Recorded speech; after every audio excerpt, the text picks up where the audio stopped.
Here's the interview I did with Robert McIntyre, the CEO of Nectome, the startup working on brain preservation. We talked about brain preservation, of course, why he's worried about the current state of cryonics, personal identity, life extension, AGI, and Rick and Morty, among other things. Check the description below for the timestamps of the questions that I asked. Thanks to those who posted questions on social media. Sorry I couldn't get to everyone's, but hopefully next time. And don't forget to like and subscribe. It really helps. Thanks.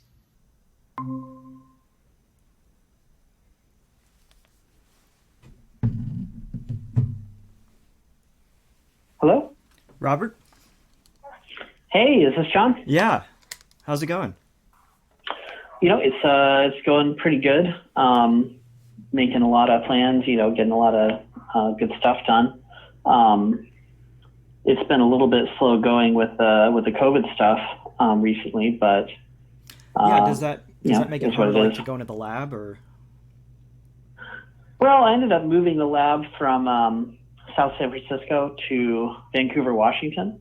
Oh, so, really? Because there's like a network of hospices and other groups up here that are helping with a human brain banking project that I'm working on. Okay.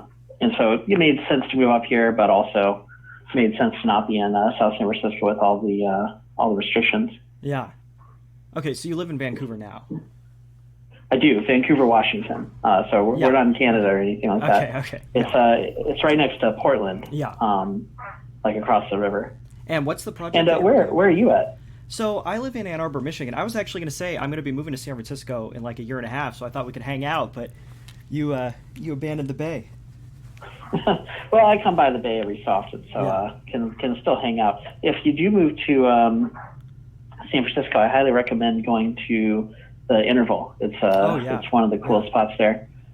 And then there's a club called the Battery that's pretty good that you might enjoy as well. Yeah, I haven't been to that's where you gave your talk, right? At the Interval, yeah. Yeah, they got all the books. It's like that's like my type of place. It's so good. Like there's all types of cool people that meet there. It was started by Danny Hillis, who was one of Minsky's students. So you've got a connection. And he made this. Yeah, he made this thing called the connection machine, like back in the day, that was supposed to be a like fancy kind of distributed computer almost. I guess not distributed, but like massively parallel. And like Jurassic Park. Yeah. Where they have the fancy like computers with all the red like lights and stuff on at the beginning. Those are actual connection machines that he made. Like those are real, fancy supercomputers and stuff that they used for the movie. But it didn't end up working out because the x86 processor ended up just getting too good too fast. So and it had some problems too. What did you say you were working on in Vancouver? There was a project? It's a human brain bank. Okay. So this is for people who want to donate their brains to science, then we go and preserve them really quickly. Would it be using your preservation technique or a different one? It uses fixation with glutaraldehyde. And then we're not doing the cryoprotection. We could do that, and I have done that in some cases. But right now I'm focused on exploring what the limits are of the preservation you can achieve just with the fixation. The idea being that fixation plus cryoprotection is almost always going to be worse or equal to just fixation, right? Because there's a washout step and then there's a fixation step, and the fixation step really is the defining part of what the ultimate quality of the brain sample is going to be, because whatever quality is established at that fixation step, that's the quality that should be the same after cryoprotection. Basically, the phrase in electron microscopy is like the sample prep is everything. And if you have garbage in, garbage out, there's no matter what fancy staining techniques or anything you have, it's not possible to like restore quality to a tissue sample after it's been preserved poorly, right? So really the most vital thing in any type of project like this is the quality of the initial preservation. Yeah. We can do the cryoprotection if we wanted, but mainly I'm just trying to establish what the quality of preservation is, even for realistic human scenarios. Yeah. This is a random question, but I was reading that you had, but it's related to what you're saying. You had preserved a woman's brain in Oregon, and it said you preserved it 2.5 hours after she died. And I was just curious, like, why did you have to wait 2.5 hours? Well, your normal brain bank, it's like 8 hours to like 2 days before they then extract the brain and do immersion. So in comparison to your traditional brain banks, it's considerably faster. No, I'm sure you were way better. I was just curious, like, what, like, is it the hospital slow, you know, like no one cares, or? Well, the main delays here come from a couple of factors. The scenario here is it's someone who wants to donate their brain to science, and we'll talk with the family beforehand. Because when you donate your brain to these programs, you get a kind of choice as to whether you want to donate it to the regular brain banking project. Mm-hmm. Hold on one second. Sure. Hello, can you still hear me? Yes. Okay. So you get a choice as to whether you want to donate to the regular brain banking project, in which case, that's kind of the standard deal, or if you want to donate to the faster brain preservation project. And if you do that, then, everybody kind of understands that the goal is that we're going to try to preserve the brain quickly, right? Mm-hmm. So everybody kind of speed on that. And then generally the person's enrolled in hospice. So, at some point, the people who are attending them say, okay, we think this person is going to die within the next 24 to 48 hours or so. It's pretty unpredictable. I would say that the science of really predicting when someone will actually die is not particularly good. Yes. In very, very recent years, it started to get a little bit better, but there's not even very many papers that exist on it. Yeah. And so it's mostly a guess. And so, at some point, the person does pass away, and then I'll normally be set up with a machine trying to go at like a local funeral home, right?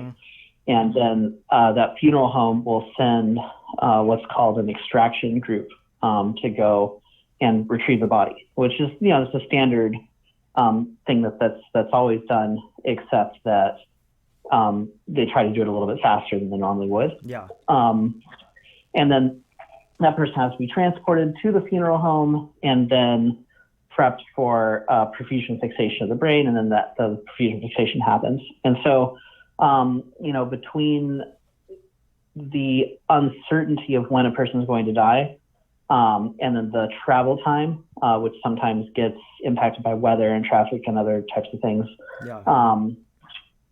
adds up. So, like, let's say you're only 20 minutes away from the person's hospice, right? Then you got a 40-minute round trip transit time, unless you're literally like right there waiting, which is very hard to do because it's hard to predict. And then, let's say another 20 or so minutes to actually, remove the person from the premises. And then you would get them back to the funeral home. Then it takes, a few minutes to prepare them for actual preservation. It takes a few minutes to actually gain access to the circulatory system, like maybe 10 or 15 or so, the way that I do it. And so, even under that type of situation, you've got around an hour, 20 minutes or so. And so I think that, like, the best you can do with that type of situation is something like maybe 40 minutes if everything goes perfect, and you're fairly close by. I mean, that's pretty but good. More realistically. Yeah, well, this is one of the things that I've been interested in, is like, how good is that? Because I can preserve animal brains really well under laboratory conditions, right? And the question is, to what extent does that really carry over into a more realistic brain donation scenario? Yeah. Well, and the problem is that, like, for someone like me interested in, actual, cryonics and brain preservation and all this stuff, it's the legal problem where I can't be like, euthanize me right when they're ready to go, so we don't have this, deterioration going on. But it seems like you're talking about the best case scenario under current, where the person, you have to wait for them to actually die. Well, and to be clear, this is a scenario where they're just donating their brain to science, so they don't have any expectation of anything.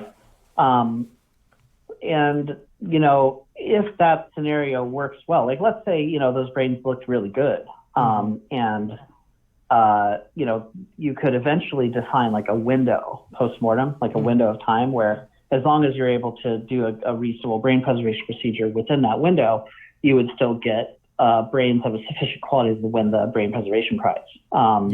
Basically meaning that the entire connectome is intact. If that was the case, then maybe it wouldn't matter that much. You define a window, maybe it's 30 minutes, maybe it's 2 hours, whatever. And then you could have this program set up in like hospices everywhere, right? Yeah. Where you would just be, you'd have people basically on call to be able to do the preservation, and you'd have slightly better monitoring of their vitals as they're getting closer to death. But it wouldn't be like, you wouldn't have to take extreme measures to ensure a good preservation. What I've found doing these preservations is that I don't believe there is a window anymore in most cases. And what I mean by that is, even before their heart has stopped and they've been declared legally dead, I think they've already accumulated so much damage that their brain wouldn't be considered of sufficient quality to win the brain preservation prize, even if it could be magically instantaneously preserved the very second that they're declared dead.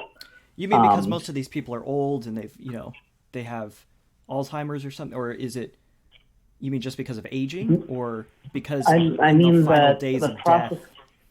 Yeah, the final days, that the agonal period before death can often be, you're in a coma for like a day or 2 days or a week or something, right? Yeah. And normally when you're dying in a hospice type scenario, you're dying of total organ failure, almost regardless of what you're actually dying of, right? Your organs progressively are shutting down. They're causing a lot of toxic buildup of nasty substances of various kinds as your organs are failing, and your brain is just awash in this stuff. And the fact that people fall into comas in these agonal periods, like, you're not in a coma if your brain is functioning well or getting enough oxygen or getting enough nutrients, right? And so I find it pretty believable that you can have a situation where like your brainstem is still functional enough that it can technically keep you alive without being on a respirator or something. But how well is your like frontal cortex being perfused, right, by blood while that's happening? And so there's very little good work that's been done on this at all in terms of really measuring what happens during the agonal phase of dying, because it's not particularly useful to the medical community, because it's not like you're necessarily going to do anything during that time to intervene, and it's not super useful to the hospice community either, because their whole idea is that you want to provide palliative care. You don't want to invasively measure anything while it's happening. And so, again, what are you going to do about it? And so it just hasn't been explored very much in favor of actual useful medical interventions you can do. But yeah, I think the idea that there even is a window, right? Even though that's kind of the basis of what I would call reactionary preservation as practiced by cryonics, isn't well justified in the scientific literature, even in practice. And so that's kind of a bummer. That's one thing I've learned from doing these brain banking experiments, that it's extraordinarily tough, even if it's quite fast. Yeah, basically it's too late, right? So you can rush all you want within, trying to get it down to 40 minutes, but by that time it's too late. Yeah, I think it's variable for each person. So I do think that there's some cases where there probably is a window, and there's some cases where there aren't. And if I had to guess, I would say in the majority of cases there isn't a window. But in some cases there probably is a window, especially if you're dying of something like respiratory failure, right? That's a more sudden type of thing. Then there's probably is a window, right? But boy, it's tough to be able to do that rapidly and quickly. to the point where, in the low stakes type of situation that I'm currently working on, that's a brain bank. That's why I'm doing this brain bank. I mean, it is what it is. I'll get whatever preservation quality I get under certain conditions, and then you just note, under these conditions, this is the quality that you get, right? But from a standpoint of, can you archive an entire connectome reliably? What does a protocol like that have to look like? I don't think you're going to have a high success rate if your protocol is, we'll simply wait till they die of whatever they're going to die of, and then attempt to preserve them quickly afterwards. I don't think that's a good start to a protocol. Well, I don't think it'll ever be reliable. Yeah. Isn't that the mostly legal problem, though, of being able to be in a place where euthanasia is okay, and then you can... I don't want to get into the whole... I was going to ask you if it's hard constantly working in a thing that's so outside the Overton window that most of the people who you talk to are just like, oh my God, I know for me it can be depressing. Yeah. Sorry. Sorry, what were you going to say? Oh, I was just going to say, for me, it can be depressing where, there's the people who in the communities, you or I may talk to people, and, there's debate, but there's like-minded people. But to the general public, it's just like any of this stuff is so far, life extension or transhumanism or cryonics or AI and all these things. So I think it can get, as I was preparing like questions that I wanted to ask you, I was reading your previous interviews. And it was just frustrating. I was just thinking about how people are reacting, or the MIT thing, Yeah, I have a lot of compassion for that type of reaction. I think I can get myself into exactly that point of view too. Like, if I came to you and I'm like a really good tax professional, right? And I'm like your friend, and I'm like, well, let me look, just to make sure that stuff's going well for you or your business or something, right? I look at it and I come back to you and it's like, hey, it actually turns out you owe the government an extra $1 million in taxes. After looking at this, that's unexpected. Yeah. Now, I think that we can probably avoid jail time for you. If we act fast, or at least get it down, to a year instead of maybe 5. But we need to file something reasonably soon. If I said that, is your first reaction, oh, thank you for revealing this problem to me that I didn't know existed. And it sure is great that now that I know about it, we can take appropriate actions for it.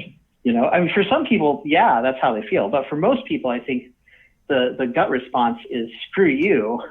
And like, you've created this problem out of nothing, that type of thing. Yeah. I mean, I think I'd feel that way initially. Yeah, maybe. I think it's more when people think that they're being more moral or ethical and have outrage for situations that they don't understand, or their philosophy is not parsimonious, or they, it's like with the whole the thing about, oh, the process is fatal, or it's like these people are dying anyways. It's like everybody's dying. See, that's the thing. I think most people have forgotten that fact. Yeah. As stupid as that sounds, I don't think most people really understand that they're actually going to die. Yeah. Or ever really think about it. And so, if you've managed to live for decades, right? Yeah. And because it's so terrifying to think about, and you've managed to not think about it, anything that makes you think about the fact that you're going to die can feel like you've created the problem out of nothing. The same way with the tax guy, right? Yeah. And that's not the reality. It's not like, again, what's the alternative, right? If you're dying and you don't preserve your memories, it's not like you can avoid dying by not preserving your memories. Exactly. Right? The only trade-off would be your options are death versus death and archiving, right? But if you hadn't thought about death very much, right, or you've got this sort of mental shield around thinking about it, then even the hope of anything is very painful to contemplate, for a lot of reasons, I think. Yeah. So, I see where it comes from. It's somewhat frustrating because I think we could have done a lot more as a society to address these problems a lot sooner. Nothing I've done couldn't have been done in the 60s with the level of knowledge of chemistry and clinical science we had in the 60s. Well, that's what I think one of your best points was, is the analogy with there's all these problems, right? The technological problems of, all of these things, but we didn't need to solve those things. We can still preserve brains and then access them later the same way that we did with DNA. I think that's definitely one of the strongest arguments, is you don't need to get caught up in all these technicalities of,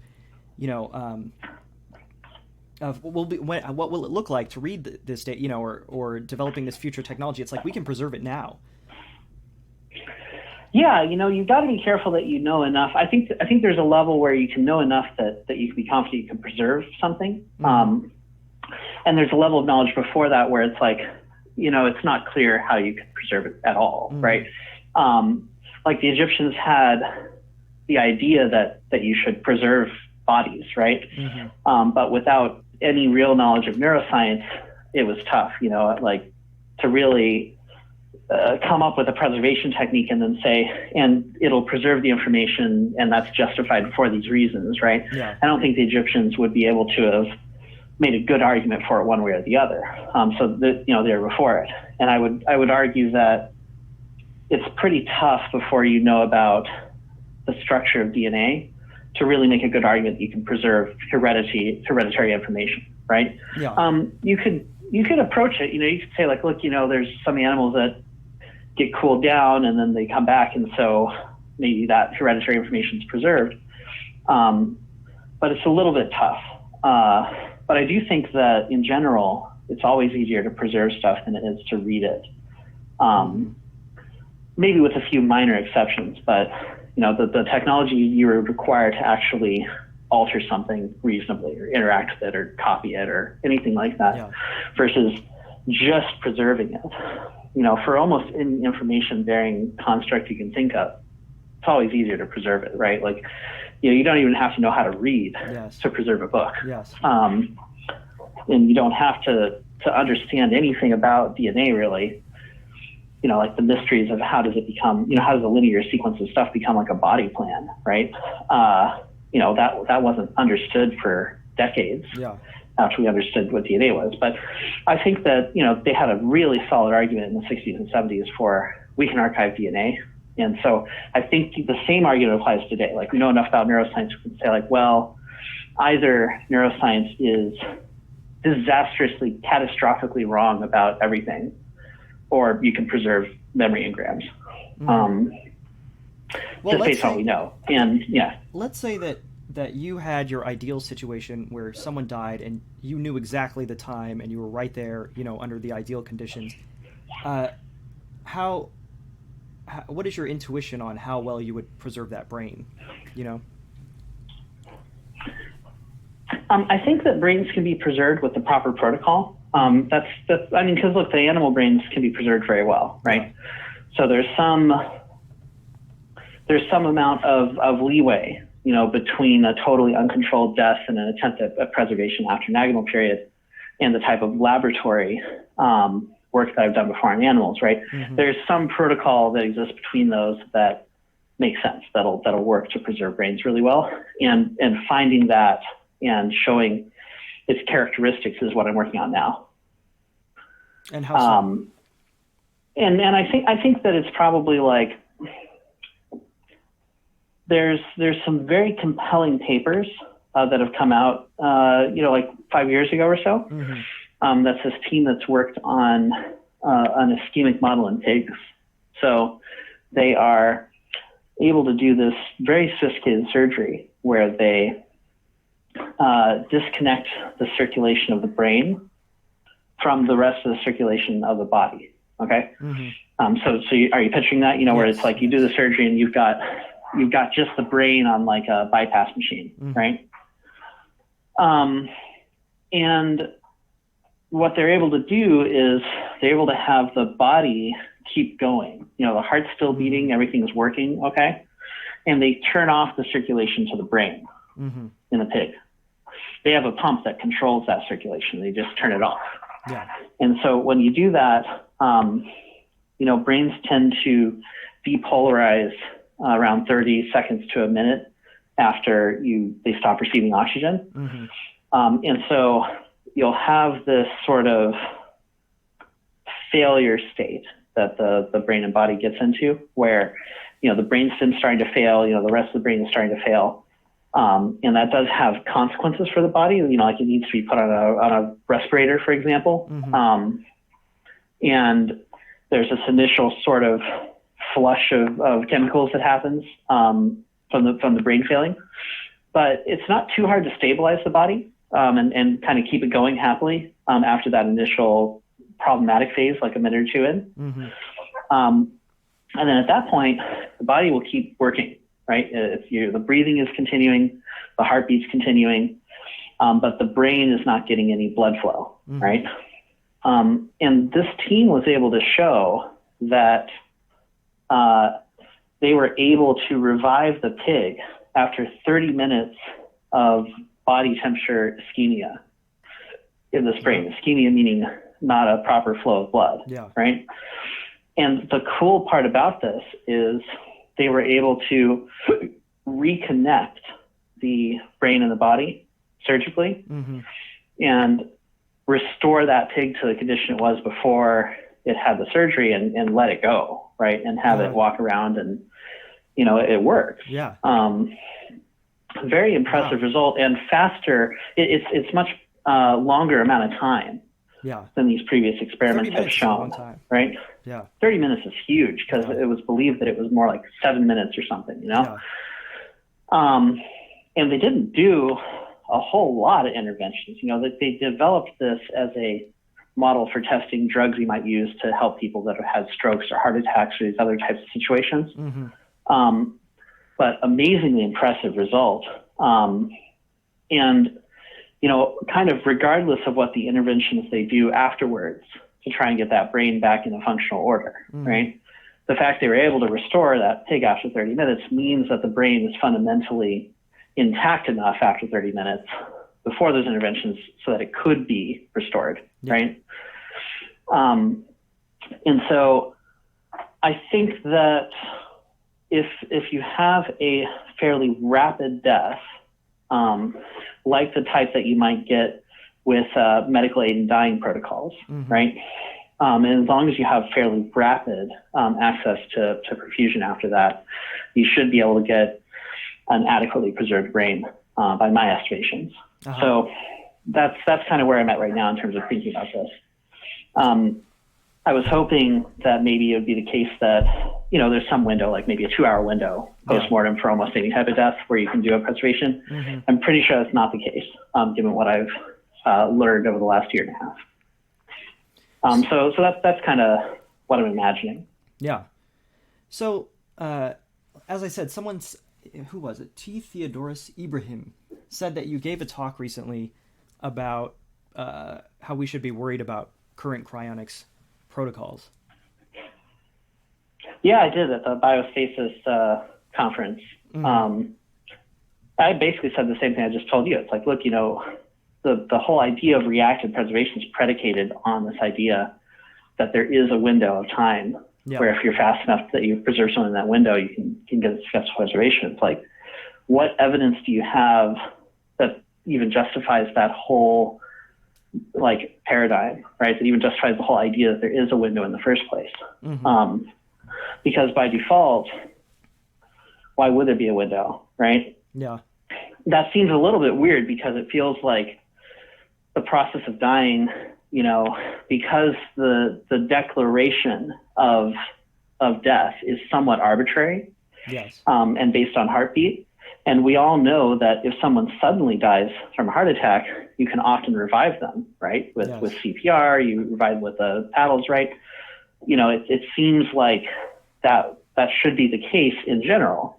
But why? Why should it be the case in general, right? Because it's totally different between someone who's mostly healthy and they get a heart attack, right? Mm-hmm. And they die, they have this very sudden loss of perfusion, and then you very quickly restore them, right? That doesn't have much to do with someone who's been in a coma for a week and part of their brain is necrotic, and then finally their heart stops after a extended agonal period. Why do you expect that that person can be restored in any sort of way after that? Even if it's superficially like their heart stopped in both cases, seems silly to me to assume there's a window, right? Well, what do you think places like Alcor, should do? I think the general principle for validating a preservation protocol is you should divide the preservation into two parts, okay? Mm-hmm. 2 parts on the timeline. There's kind of everything that happens up to when the brain has been stabilized in a physical form that's not going to change. Mm-hmm. And then there's an evaluation of that physical artifact you've created by preserving a person, right? So preservation takes a person or a body and it converts it into an artifact, a physical object that is hopefully encoding enough information that it retains the information of the original person, right? Yes. And so then once you split it into those 2 things, which one I call that the clinical phase, leading up to the preservation, and the other one I call like the artifactual phase, right? Yes. Or the preserved phase. And it seems pretty clear to me that the criteria are that everything that happens during the clinical phase should be clinically reversible. That in principle you could reverse it and recover the person, right? So, for example, going under anesthesia is reversible. Okay, you can just stop the anesthesia. Going on a heart bypass machine is reversible. People go off heart bypass machines all the time. Apparently, suffering some number of minutes of ischemia is reversible, right? Because we have clinical evidence of that. All the processes of deep hypothermic circulatory arrest are reversible. You can cool someone down. That doesn't irreversibly destroy a person. And so, all of those steps should be reversible. Meaning you could like back out at any point and recover the person and show their memories are still there directly. And then after you've converted to an artifact, I think the principles are fairly well established by information theory and neuroscience. And, to succinctly state them, it would be if you have different memory states, right, being turned into artifacts, then they become different artifacts in all cases. If you maintain that, if you always create these different artifacts based off of different memory states, then that means that the preservation itself is objectively mapping from the space of minds to the space of physical artifacts. And so in principle, that's reversible. And so if you do all of that, then you will have validated your preservation procedure at the level that we currently have scientifically, right? So you won't be able to say it's guaranteed to get someone back, but you will be able to say that either you can you preserve them in such a way that in theory they could be brought back, or like we've really are missing something quite profound in neuroscience, right? And so the strength of your argument is related to just how much understanding we have of the low level process of memory formation. Although not as related to the high level process of memory formation, right? Like you don't, if I'm a librarian, I'm trying to archive books, right? Yes. It sort of doesn't matter how good our theories of like poetry construction and plot and stuff are. They're almost totally irrelevant to my goal of like physically archiving books. The things that matter more is the material science of how ink works and pages and oxidation and resins and stuff like that. And that's another point that's important, which is that like we don't know a lot about the systems level neuroscience, like I call it, how does a sequence of memories work? Like when you remember a song, why is it that we remember the first part of the song and then can't randomly access into the song, right? Like how are those different parts tied together to make a long, story? We don't know, right? Given an arbitrary neural network, can you tell what it does? Not really. That's pretty tough. But the systems level neuroscience sort of doesn't matter. What matters is the low level neuroscience, like physically what's going on in the brain that needs to change in order to create a memory, right? That would be like the ink level analogy that I'm talking about. And that stuff we know pretty well. In fact, I'd say we know it like quite well. The types of stuff that we're yet to learn, I think will only ever really be refinements on what we've already established. You know, like we might discover a new neurotransmitter, okay? We might discover another subtype of neuron, you know, and take the numbers from like 300 to like 301 or something in the human brain, right? Yes. We might discover some cool like tricks that neurons could do with DNA or something. But like, we're not going to discover a new biological macromolecule. Like, Yes. oh yeah, we knew about proteins and lipids and carbohydrates, but there's some other molecule that we missed this whole time, right? Like that used to be the case, but that's not the case anymore.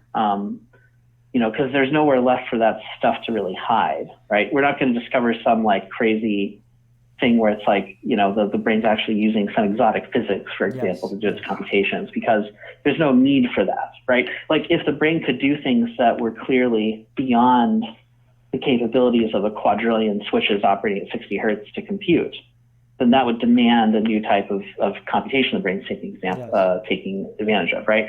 But there's nothing that a person or a brain can do that can't just already be explained by, when you look in there, it's got a quadrillion like complex electrical switches in it that, you know, work together and can store, you know, data. But if you were in charge of Alcor, like what would you have them do differently?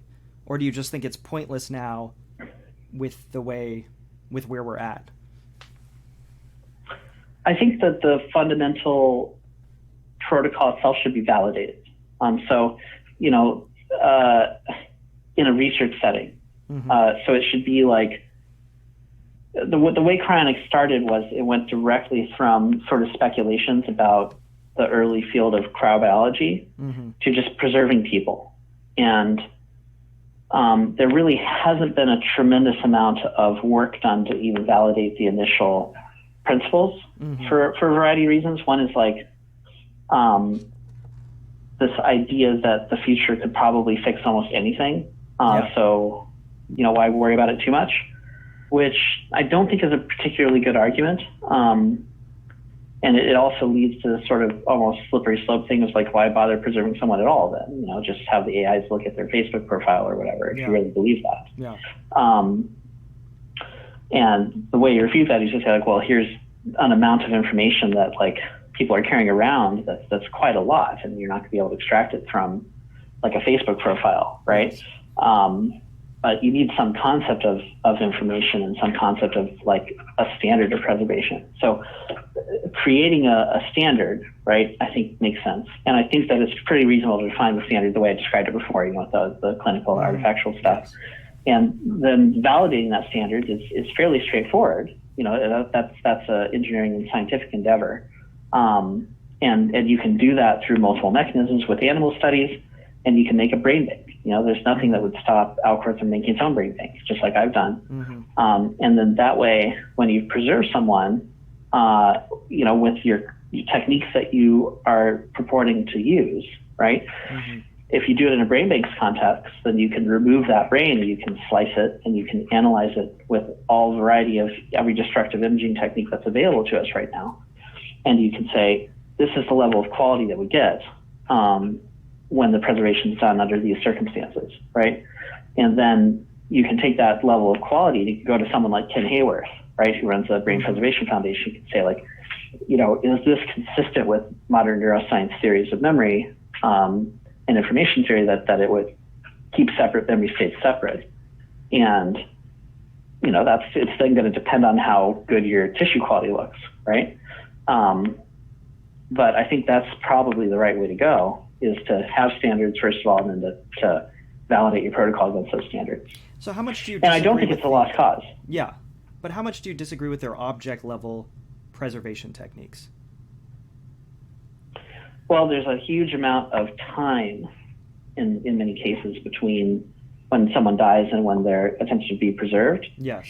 And I haven't seen good results. You know, it's tough. I mean, just even the sheer brute fact of blood clotting that happens if you wait too long, that would then render it virtually impossible to perfuse someone at all is, you know, it's something that you got to take into consideration here, right? Well, I think they'd be on board for just doing things faster. I think it's just the practical,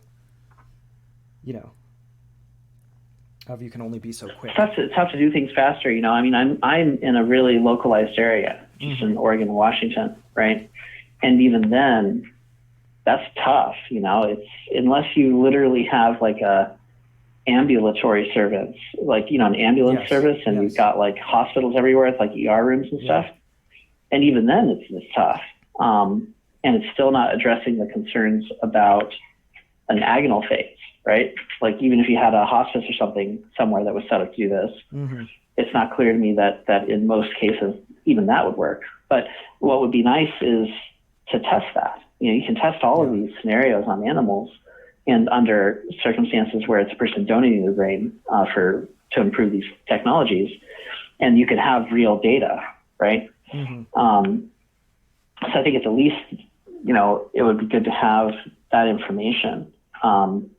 With an aim towards saying, what needs to happen, what protocol needs to be in place so that you can reliably, get good quality preservation.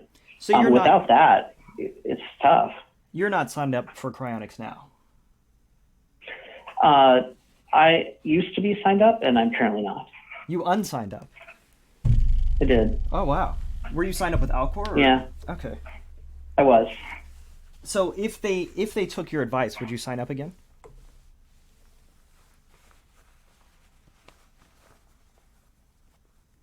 Like, if they had images of like, here's the quality of brain you're going to get if you follow this protocol, and it was like, Ken Hayward like looked at it and said like, yeah, that looks good, right? Yeah. Then yeah. Do you think have you talked to anybody there? Would they disagree with you? There's a variety of arguments on this. Part of it is this idea that almost literally anything will preserve enough information, combined with the certainly true fact that if you do try to preserve, then that's clearly going to preserve more information than if you don't try to preserve. Yeah, I get right? that some is better than none, but,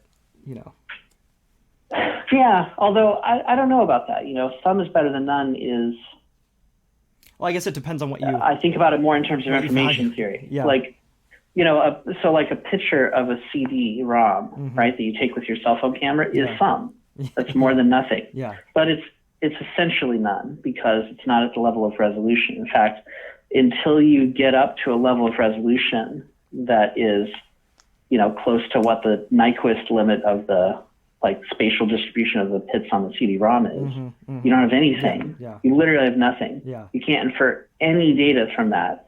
And once you get at that level of resolution, suddenly now you have all the data, right? Yes. And so I suspect that, similar things happen with brains where like if you preserved at this level of quality, it retained enough synaptic connections, like the problem of inferring what the original brain looked like goes from totally trivial, you just basically copy and paste what you preserved, to like mildly inconvenient, like, it's mostly inferable in most cases, and it's a localized algorithm that can look at it fairly easily and figure it out, to like technically, like maybe in theory the information is there, but it would take a supercomputer like billions of years to do it, it's literally impossible. Yeah.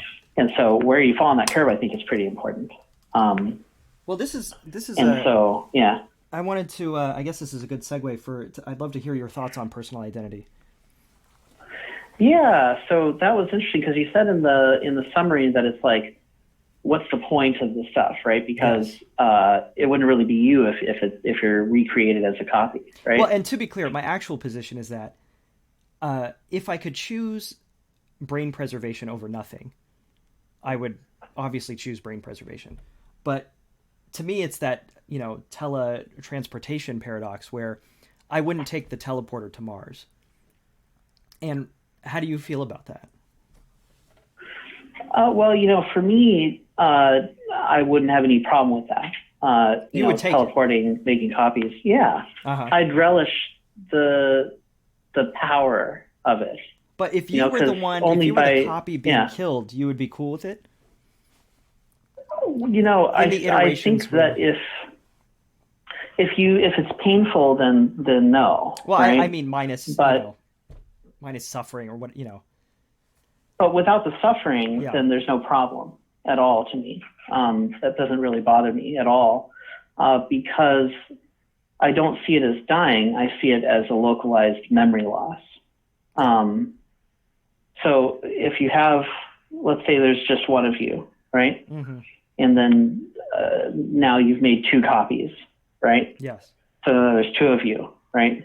And you've decided that, beforehand, all right, I want to do these 2 tasks, and I don't really want to bother with any sort of memory synchronization of any kind. Yes. But I these 2 things need to get done. So, we'll get both things done, and then one of the ones that's doing the less interesting ones will just terminate themselves, right? Yes.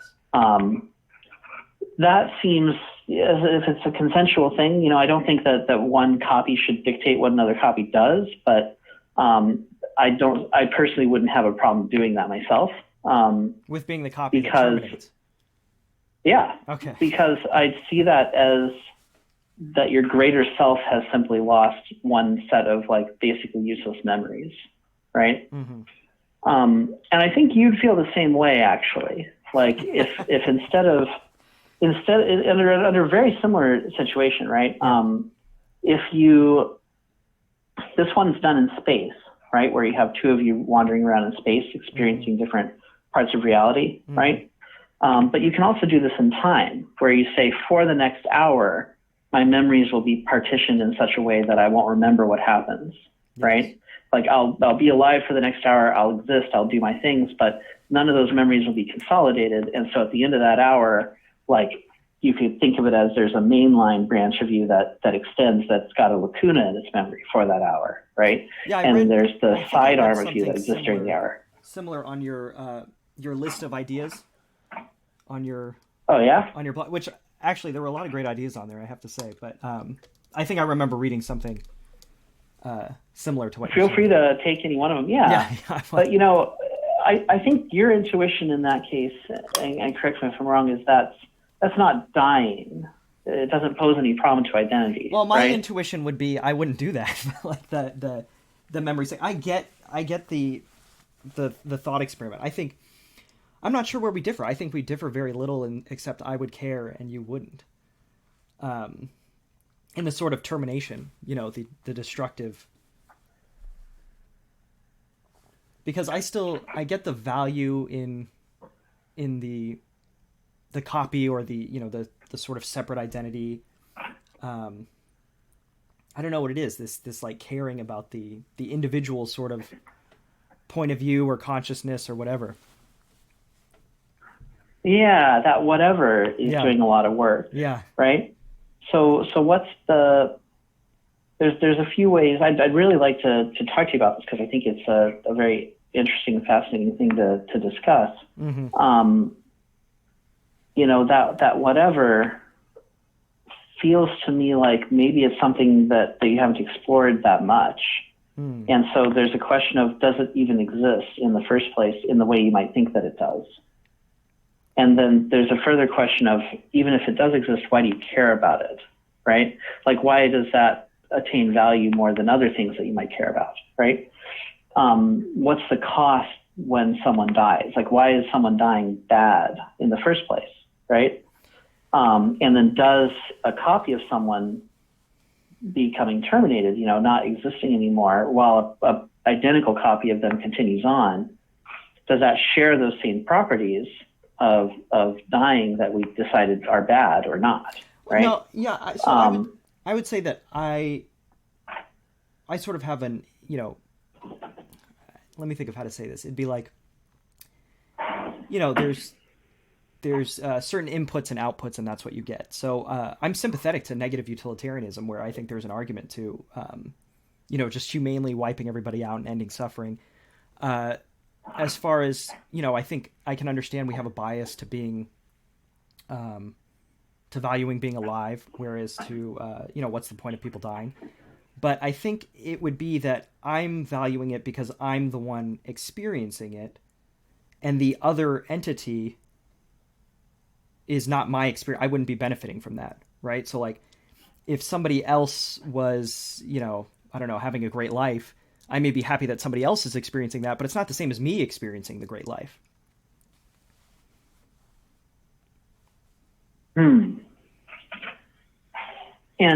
And why is that? I mean, I realize that seems like the stupidest question, but I wonder how you know that. What do you mean by how? It's like, I'd have to think about, it's like, because in some way, like, I would love to get into the, like, nitty gritty of this, but in some ways it seems obvious. Like, me experiencing something, like me eating a delicious meal, is different from someone else experiencing a delicious meal because I get more pleasure from it. So I guess I don't have this, like, sacrificial, it's like, I don't know if you've seen that bicycle comic. It's like, oh, someone robbed my bicycle, but I'm happy because now they have a bicycle. It's like, I wouldn't be happy. I mean, in this, like, if I'm the one being terminated or I'm the one not benefiting from this, I don't value it the same way. I wouldn't value someone else getting a benefit the same way I would value me getting a benefit. And I think we naturally work that way. That doesn't mean it's better, right. But... Well, so it's interesting because in the case of a perfect copy, yes. right? Yes. That's never happened before. Mm-hmm. It's not something that anyone has any real experience with. Yes. And so saying that ought to work the same way that it works with an unrelated person, right, is making a pretty strong assumption that I think probably needs to be validated, as silly as that sounds, right? That, because it feels like, intuitively there's something behind your eyes that's more real than anything. It's like the only thing that's real, right? And like, why do you need to justify, like, since you have privileged access to it, as the philosophers would say, therefore you understand the properties of how it works and you understand kind of what constitutes survival and what doesn't, and there's no need to challenge that or think about that, right? But I don't buy it. I don't think that that's a good train of logic, I have privileged access to myself, and it sure does feel to me like the earth is stationary, right? And challenging that is so absurd that it's almost like ludicrous, right? And yet we move at Mach 1 around the center of the planet. But it sure doesn't feel that way. If there's a perfect copy, what are you saying we should be challenging, though? I'm saying the very notion of I and all of the complex philosophical stuff that goes into that may not all be 100% right. And definitely can't just be justified by saying it feels that way intuitively to me, It's a little more complex and interesting than that.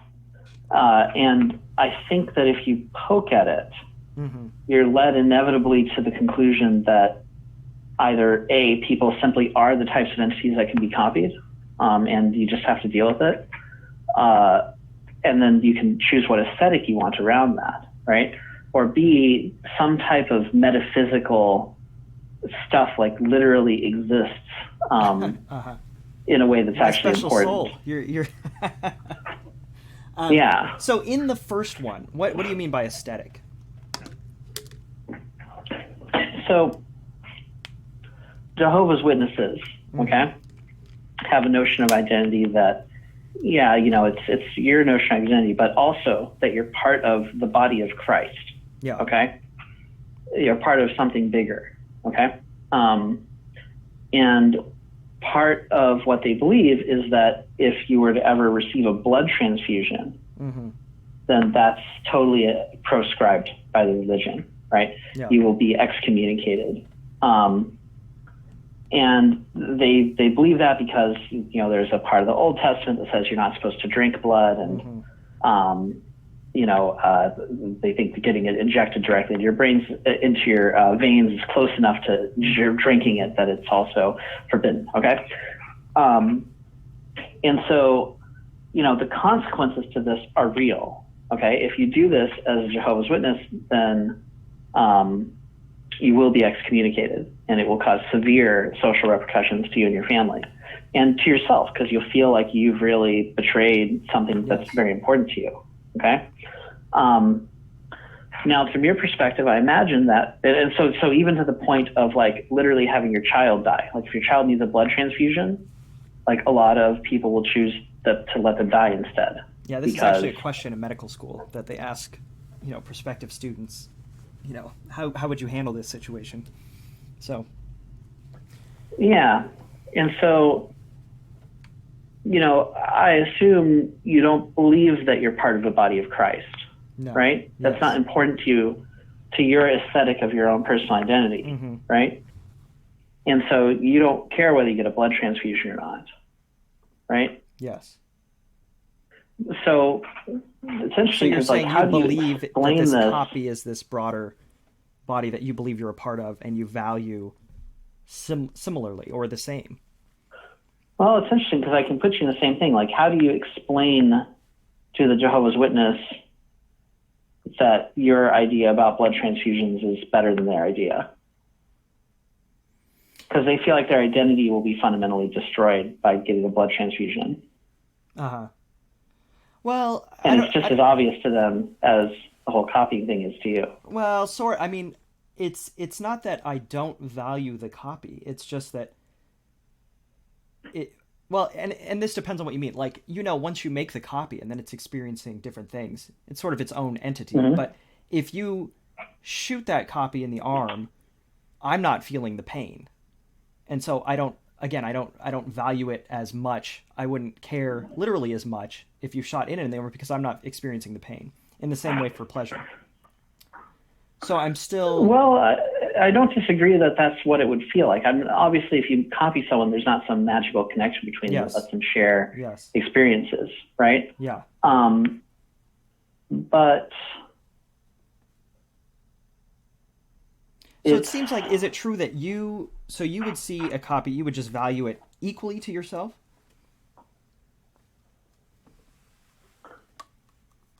Yeah, I'm not sure. It matters like what the situation is, because. Well, how do you view these things? Like, where are we differing? Where you would be happy to be terminated, assuming that there's, because I assume you wouldn't be happy to be, like, you value not dying right now. Is that right? That's right. Okay. You were signed up. I mean, you're not signed up for cryonics anymore, but you were. But are you? Let me just back up. Like, are you anti-aging? You pro-life extension and all these things? Yeah, I'm trying to make something that's a validated preservation protocol because I care about it. That's the main thing. I feel like I have these assumptions. We can step this up. Yeah. I want to, the preservation stuff. I used to think that cryonics maybe would have a 1% chance of working, and I was like, great, I'll sign up for it, right? Yeah. And then after really learning a lot more about it, I think it's probably less than a 0.1% chance of it working. And that frustrates me because I feel like we could make it like 90+% chance of it working with the proper protocols. And so I think the idea is genius. I think it's a great idea. Yeah. But that's not an excuse for not executing it properly, Yeah. And I think that's where I differ in some ways from most people that are thinking about this. And so in many ways that's it's because I have so much respect for the idea and so much care about it that I like behave the way that I do, But yeah, this copying stuff is interesting. So I see it more as you have an algorithm that's unfolding, right? That is, you could think of it as you, right? And whenever an experience, all of these things. Yeah, how you obtain memories, there's experiences that happen from the real world that, once they're computed once, anywhere, ever, right? Then that now means they've been realized, that the algorithm has encountered that type of situation before, and it has gained that new experience, right? And by having that, it diverges from a version of it that wouldn't have necessarily had that experience, sure, but not by much, right? I think a lot of times you can merge different experiences together. And so having that experience at all, anywhere, once, means that like that information processing unit has that it's been calculated by the universe, right? That the process has been calculated. And I would say that's more like how I think about it. Like, for example, if you experience something bad, right? Yeah. And then time is rewound and played forward again, is it twice as bad or is it the same bad as it was? Yeah. So I guess in this point of view, what's the difference between valuing your copy and just valuing everything equally?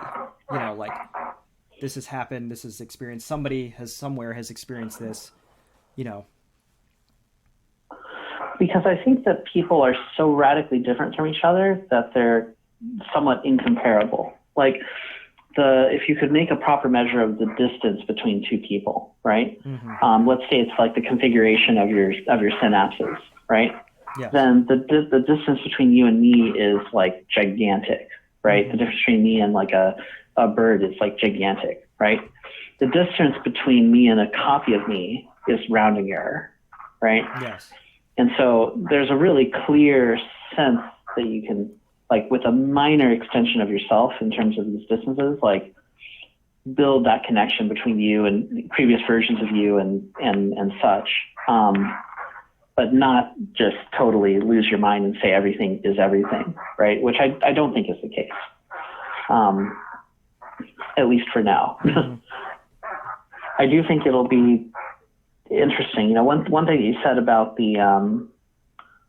about your view is, you know, what's the point of archiving someone and then just talking to them later when you could just take a video today, right? Yes. Yeah, I would, you know, part of it is you can't talk to them about current events, right?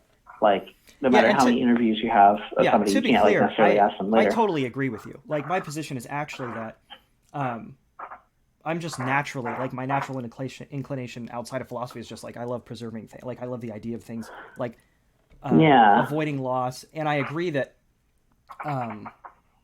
that you can't ask them about current events, you can't do all of these things.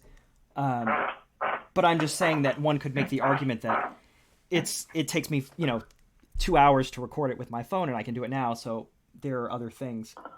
Yeah, and if that was all that it was, then I'd agree with you for the most part. Mm-hmm.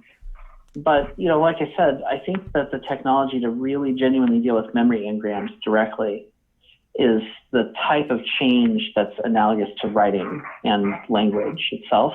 Mm-hmm. And so, well, do you see I think that do you think that that's because in a future scenario you could, like, you know, what people imagine the Matrix, you've seen the Matrix, right? I assume. Right. When you know, he's like, oh, I learned Kung Fu. I know Kung Fu now. Are you seeing it in that way where we've preserved it and you can, you know, transmit it? Because to me, my argument is that dumb people are going to dumb and smart people are going to smart, where you have people alive now that are smart and you've got some subset of the population that's extremely small that is actually learning from them. But the general population, it's not like anybody's gaining any wisdom from these people. You know, it's just like,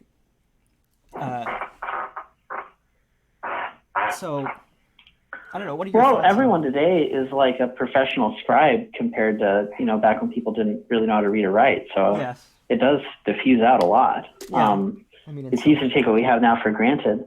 But yeah, I think one day we'll be able to deal with engrams directly, where like we can sort of in the Matrix.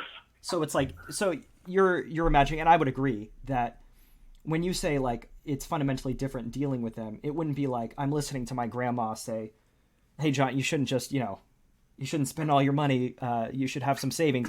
And then I'm like, "Okay, whatever, grandma." As opposed to I sort of have this wisdom, you know, imprinted in a different way. You would truly understand okay. exactly what it's like to live parts of your life. Yes. There'd be no place for argument about it. It would just be what it is. Yes. I don't think anyone in history has ever really understood what someone else is saying. As weird as that sounds. Yeah. No, because the vastness of the complexity that's behind that. You know, we're like trying to convey concepts to each other, but it's just the tip of the iceberg. It's just a tiny little sliver of whatever you can linearize. Yes. And there's no way to convey, you don't even have the structures in your mind to like receive like the stuff that's in my mind, Yes. right? They're incommensurable, and certainly beyond what language could do. After a long time, you can maybe get some stuff, but I think most of what we're trying to communicate is just left, and it's never said because it can't be said. So, like, that's what I'm getting at. Yes. What happens when, the professor who's spent 60 years studying this field, like, and defines themselves by their knowledge in this, like, what happens when a kid that's 15 can download all of that and more instantly? Yeah, no, I right? think... Like, you have the whole college education instantly. Yeah. Like, what does that do to identity? What does that mean? What if it's like, someone says, oh, you'll never know what it's like to be a veteran. It's like, no, like, I know exactly what it's like to be a veteran. Like, I think that is like something that's there, that's common. Yeah, I think that's amazing. But I think the argument wisdom... That's what I'm talking about. Yeah, I think the argument wisdom-wise is, don't you think that will be a moot point if we develop AGI?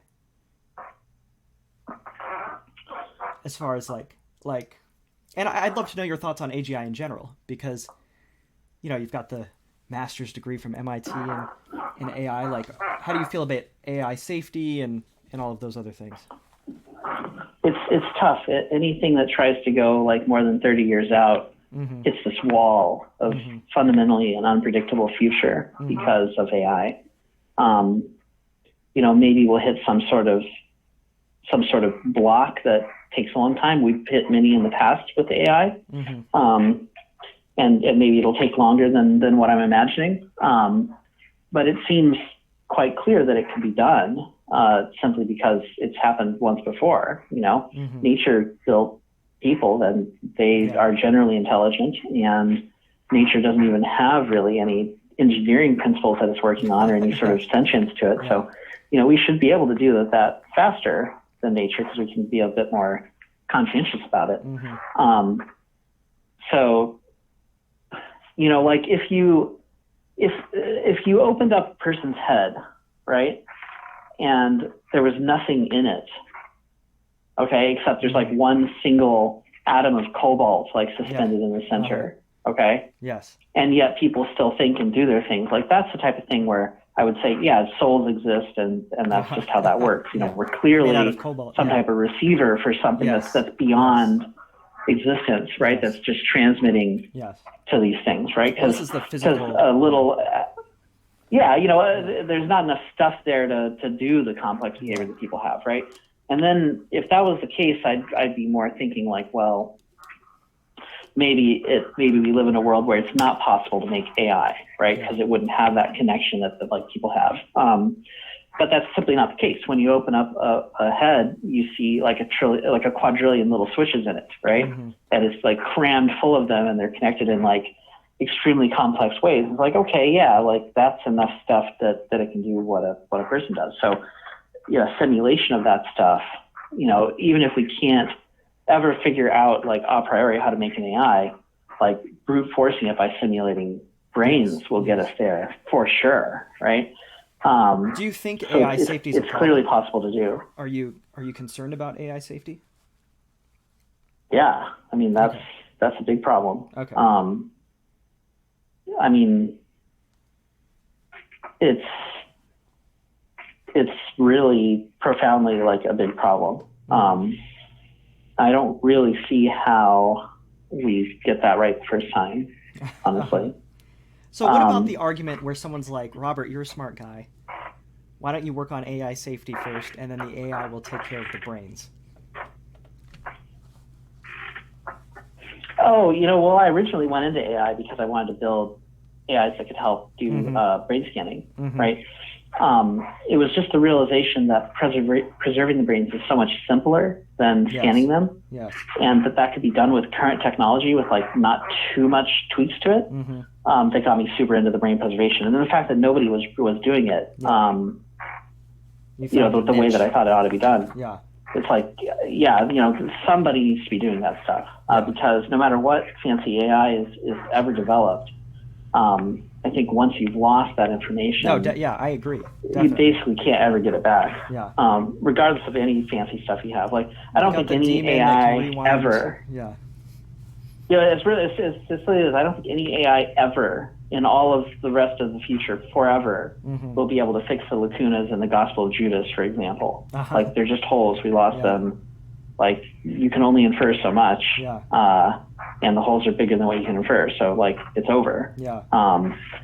And you're not going to be able to capture that information. Like, in theory, like, physics says that the evolution of the universe is unitary, and so therefore information is always preserved. But, like, practically, you can't ever, like, get that information back if it goes out at the speed of light, from your planet.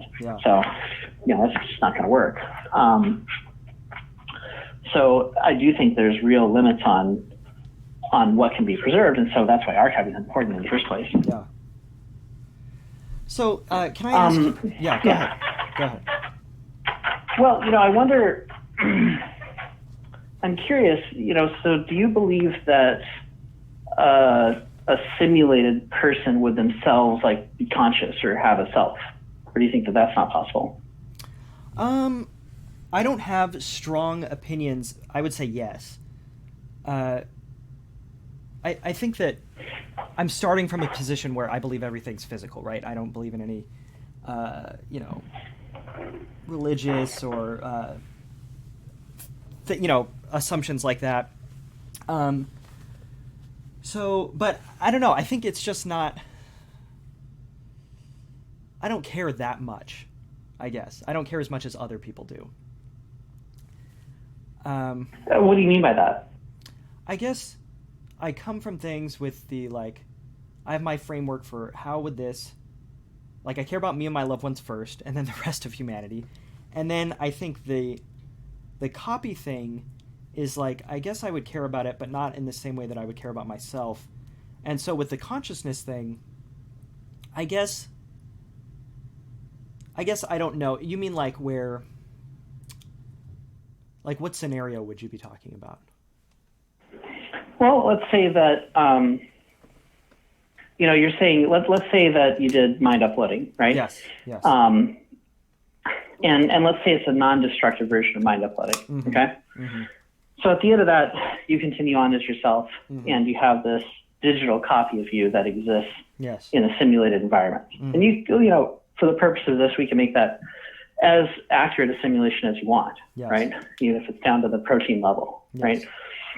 So you imagine this digital version of you that is able to exist in this, like, let's say it's a living room that's simulated, and they can go around and do their stuff. You might say, that's not me, because I don't feel the things that entity feels. And so therefore I don't care about the same way that I care about me, right? What I'm asking is, even supposing that it's not you, is it itself? Does it have its own life and its own I would thing say like yes. another person does? Yes. Yeah. Some people would say it's impossible for anything that's not biological to have experience. I think, again, I don't think we disagree that much. I think most of that shit's bullshit. I'm open to all these things. It's just like, I think I value me, and by me I mean, like, the one experiencing it here, in the same way that if the copy got cut, I wouldn't be cut, or I wouldn't be experiencing the pain. So this copy, though, okay, it is digital now, right? It exists in this, it and the whole room around it, or he, exists in this digital space, and they feel the same way you do, because they're a copy of you, right? Yes. In terms of the brute facts of the matter, that copy of you knows every memory you have. They know the password to unlock your computer. Yes. If they did a voice call with somebody, they would be indistinguishable, right? I mean, they might be freaking out if they knew they were a digital creation, but they don't know that even necessarily, unless you tell them. Yes. Because, again, they don't have privileged access to what their substrate is. They have access to how they think about things, right? So unless you literally told them they are a copy and they're running a computer, they wouldn't even know that. Does that sound about right to you? Yes, I could be the copy that's running on the computer. Yeah, I recognize. Yes, I agree. Yeah. And so it's interesting because this gets to a point where I think it sort of breaks the intuition here, okay? Because this copy is going to say the same things that you say about existence, right? Yes. And say, well, okay, but I care about whether it's me or not. Yes. Okay. But it's sort of tough because, imagine you take the simulation, right? Mm-hmm. The whole simulation, you could imagine it as one single big matrix, okay? Yes. That's encodes the physical state of that system, okay? And the way that it works is you take the matrix, and then to progress 1 nanosecond forward, you apply the physical transformation of that universe, right? The physical laws, and it creates a new matrix, right? Yes. And that's all that works.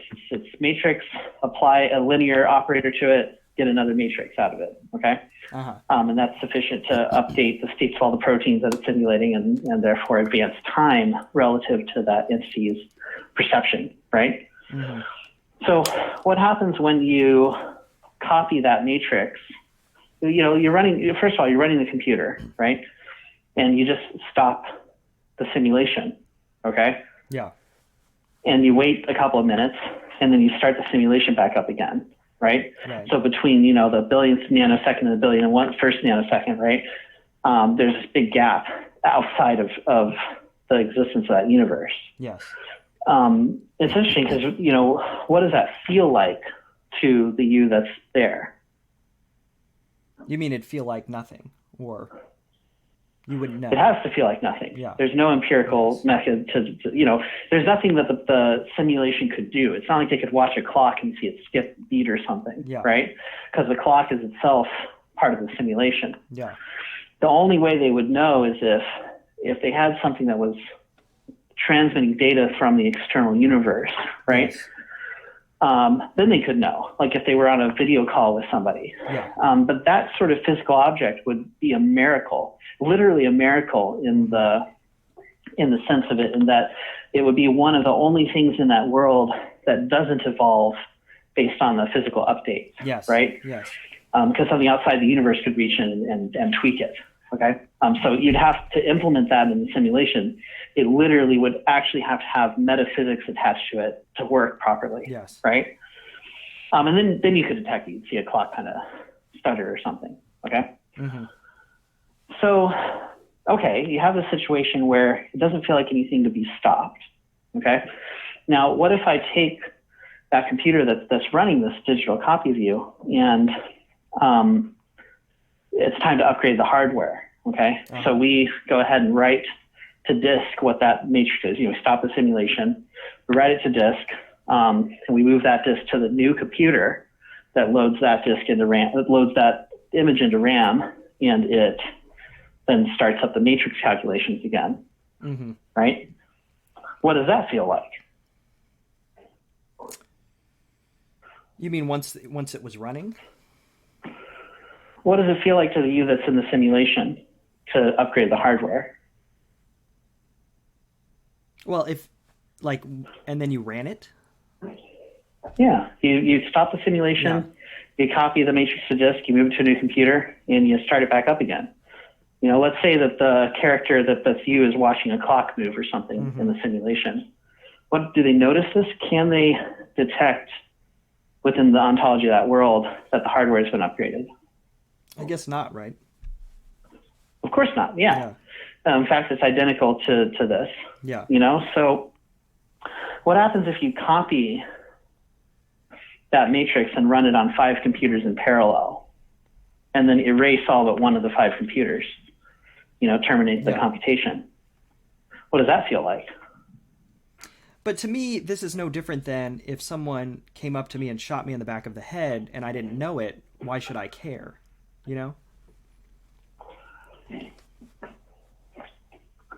Well, it's you could make an analogy like that, but it's a little bit of a false analogy because other people certainly will notice that, and there won't be any further experiences.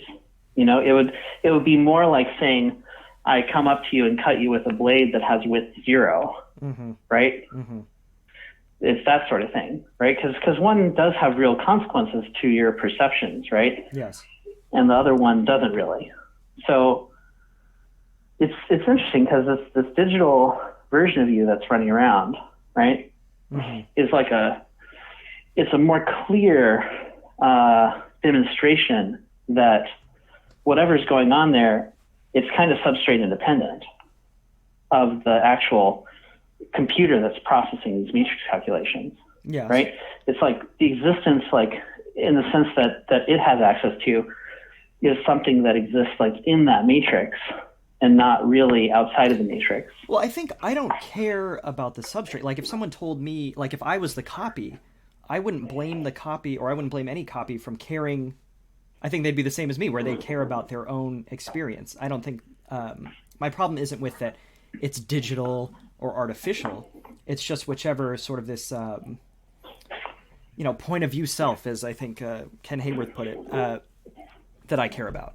So I think that's right. And so they would care about their point of view self, and I think that they would very clearly agree that their point of view self is preserved through a hardware upgrade, right? Yes. Because it doesn't feel like anything to them. Yes. I think somewhere between like we all die every day during sleep and you made a copy of me and you killed the old one, I think is the problem for me. Yeah. But it's interesting too, because even the making a copy, right, it's tough, right? Like, should your personal survival ultimately depend on something that's literally metaphysical or impossible for you to verify without introspection or not?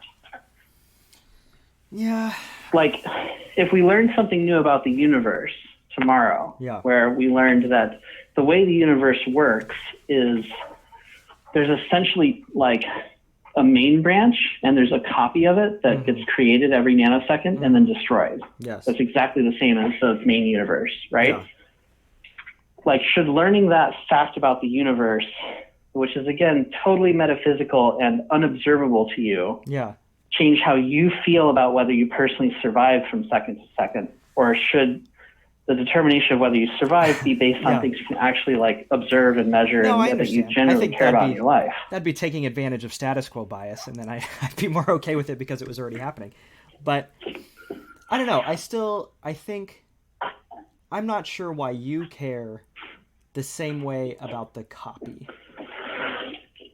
Because would you, if the copy was experiencing some level of pain, like if you had to pick between, in these thought experiments where the copy is the one being tortured, you're the one being tortured, would you care the same way? Would it be equal to you? Clearly, if one copy of you is injured, the other copies don't feel it. Yes. Right? And all the attendant emotional things that come from that, like they may not care about it. Yes. Right? But I think that the reality of the situation is that from a more egoless point of view, like yourself has still experienced that if one of you has experienced it. Well, it's not that I care zero. It's just that I don't care the same. Like, I would prefer my copy was tortured rather than me, even though I would be very distressed that the copy was tortured, And so in the same way that if I were going to die, I'd prefer, if I had a choice between I just die and nothing happens, or I die and a copy was made, or, my brain was preserved, I would totally pick the brain preservation. But I wouldn't want to be terminated in any of these scenarios, I think. And I'm not sure why you would be okay with it. It seems more like it's that, sort of valuing this higher thing, or sacrificing to this greater good or something that I think I don't have. Well, I don't know about that. I think that it's more just that it's a weird intuition, right? Because we're in this realm where we've never seen what a real copy is. I think it's hard to imagine what that really looks like. Yes. And so if you default to saying it's just another person, then you've already assumed kind of what the the end result of this is going to be, right? Uh-huh. And then you end up talking about altruism and stuff, where I don't think altruism has anything to do about it. I think it's more like, what is a self in the first place?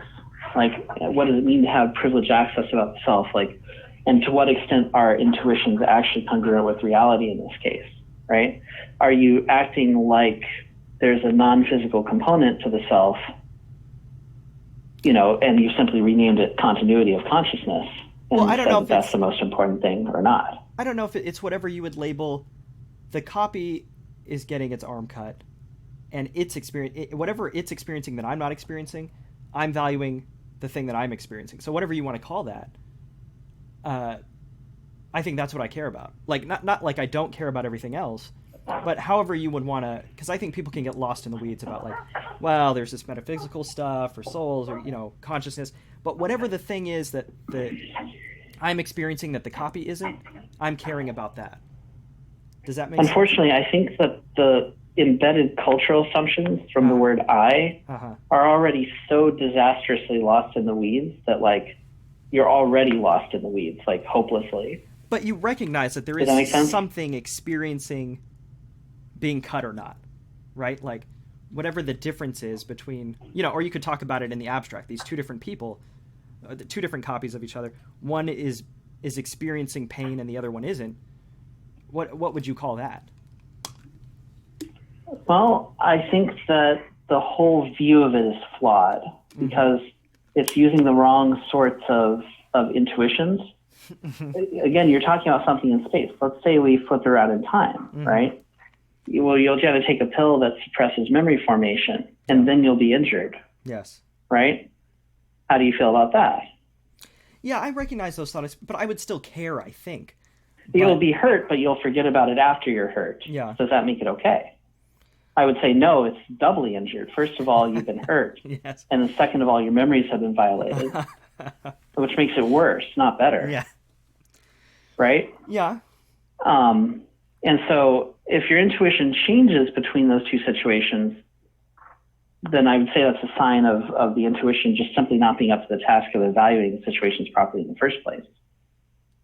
And so the question is, what would be an intuition that does evaluate those things, like, more consistently, at least? I think you should I think it's consistent to say that you don't care about either case, the time or the space one, or you care about both of them. But to say that you prefer one over the other, you can make some consistent ones with it, but they're somewhat silly, and they ultimately rely on weird metaphysical stuff.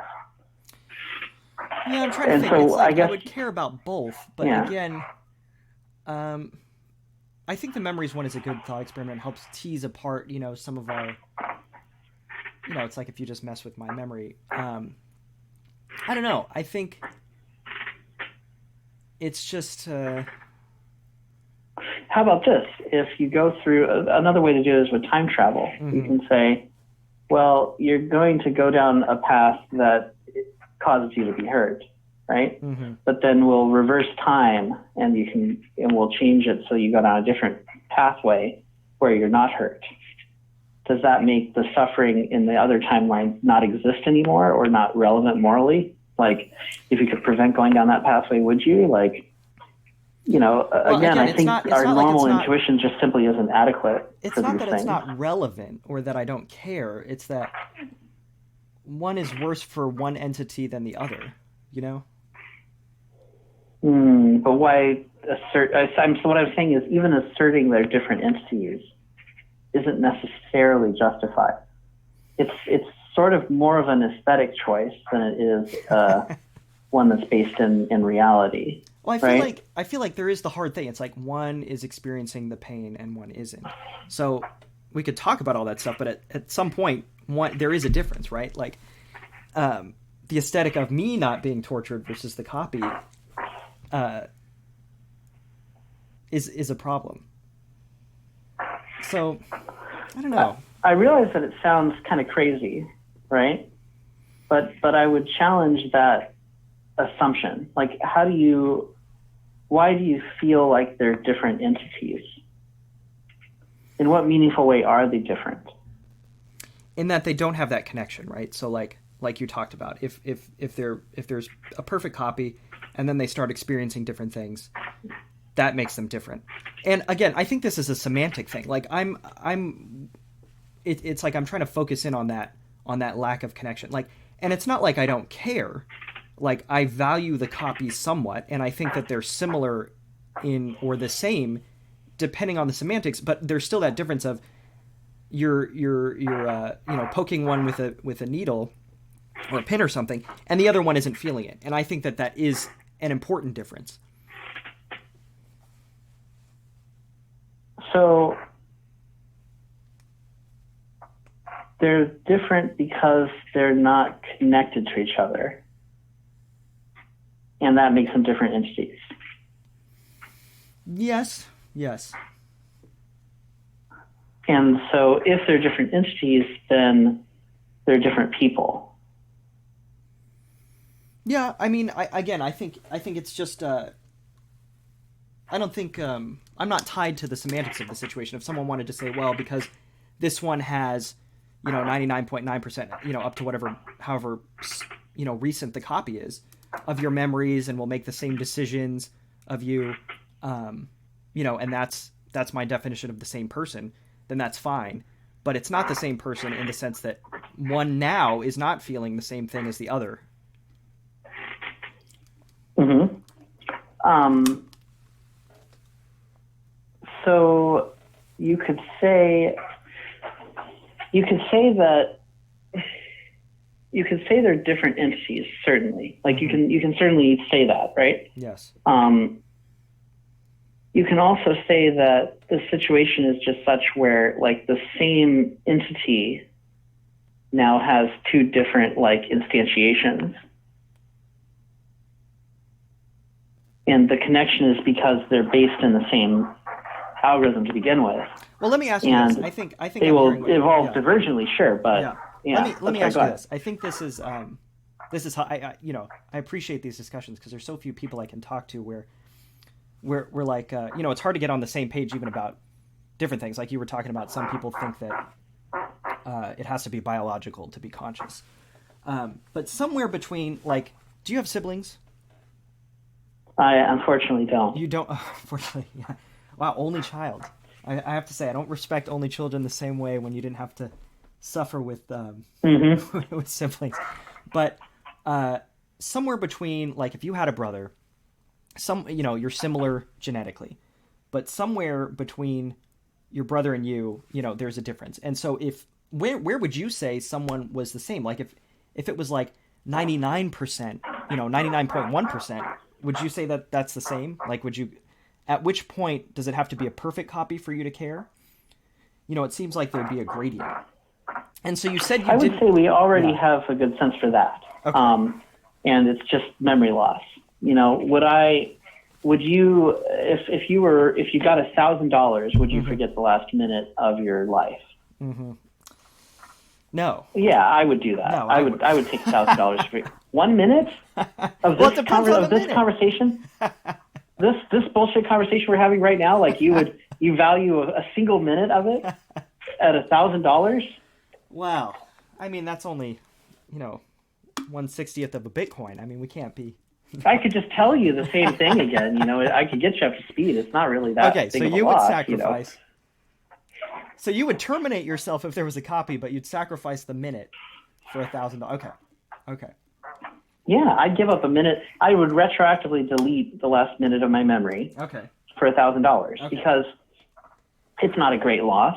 All it would do is really make me stumble in this conversation a little bit, and you'd have to tell me a little bit of what we just did, and then I'd be right back on to speed. But I would have $1,000, and I can get a lot of snacks for that. That's good. Yeah, that's true. You wouldn't do it? I think it depends. I think I'm willing to concede the argument for some amount of money. I don't know about $1,000. I just for someone who's devoted their life to loss aversion. I feel like, I don't know, for some amount of money I would. Sure, it's a trade-off, right? Yeah.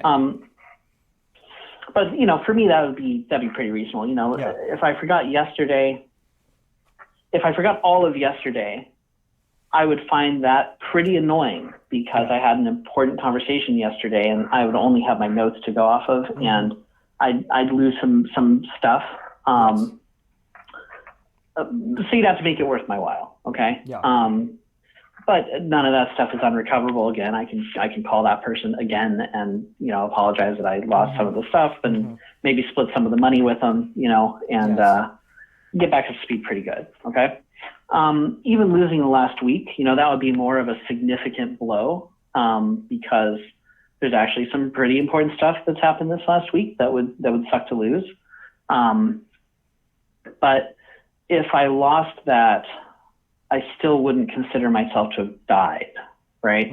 Because, it's something that I would consider myself to have been injured at that point, right? It goes from trivially inconvenienced for a minute to annoyed, but I don't think I'd even consider myself really injured. I just consider myself inconvenienced. Yeah. To now I'm actually have an injury, right? Injuries start to distort, yourself. If I lost all of last year of memories, then I would say I've been moderately injured by that, at the level of like losing a finger or something, right? Yeah. That's pretty substantial. And that would have lasting consequences in my life to lose an entire year like that. And would take some recovery to fix. But I do think it's eminently recoverable, even something like that, right? So I don't think losing the last year of memories would genuinely destroy what I am. But if I lost the last 15 years of memories, then I think I would consider that to be roughly equivalent to dying, in terms of how much of myself would be lost from that, right? So let me ask you. So I'd lose all of, So let's say, how old are you now? 33. Okay, so you're 33. So let's say we had preserved, a non-destructive, to you, like a preservation of your brain at 30, and then we boot that up in a simulation, and there's, a copy. Is that you? Or are we talking like, well, that's, N% of me? Like, how do you value that versus a perfect copy of you now? Do you value it? So you're talking about 3 years that have been lost? Yeah. That would be tough, because that would be, I think that'd be a person in their own right that is more closely related to me than anybody else in the world. But still not quite me, because it's a big difference in identity. I think that might be a big enough shift that it's right on the edge. 3 years is not nothing, but on the other hand, it's not everything. I guess it'd still be me. Yeah. I would consider it still like be me from a clinical standpoint. Like, it'd be a loss that would be large and profound, but not like devastating. Yes. And it'd be recoverable, but I'd be very wary about then losing those 3 years without properly communicating them, at least. So I think this is helping me, because in these thought experiments about, you're talking about you make different copies, sort of like Robin Hansen's book, Ages of M or whatever, where you make different copies and then they do different tasks and then you can terminate the copies. So you would care insofar as how important the memories were of the thing. So if you were doing some rote work, hard labor or something where the memories weren't that important, then you'd be happy to terminate. But assuming that, let's say you had experienced something profound, you had fallen in love or done something, then you wouldn't want to be terminated, right? I'd actually argue that 3 years of doing a repetitive thing isn't really 3 years of unique memories. It's just the same memory over and over again. Yeah, I'm not talking about 3 years. I'm just talking about however long the memory is. Because you said you were okay with, if you were the copy, you were okay with being terminated, assuming you were doing something. So now I'm seeing that you mean you'd be okay with being terminated, assuming the memories weren't that important to you. That's right. Okay. It's the same. It's the calculus for that type of process, like copying and then one of the copies being terminated, is the same calculus I use for losing my own memories. Yeah. Right? There's a aesthetic where you can simply see that as memory loss from your greater self. Yeah. And not be too worried about it, really. And there's an aesthetic where you say, no, like, that means death, right? Yes. That I'm going to say that's the same as death because this sort of numbness that happens between parts of your greater self concerns me to a great degree, right? And I think that's the same as death. You know, a bit of numbness and a bit of memory loss is the same as death.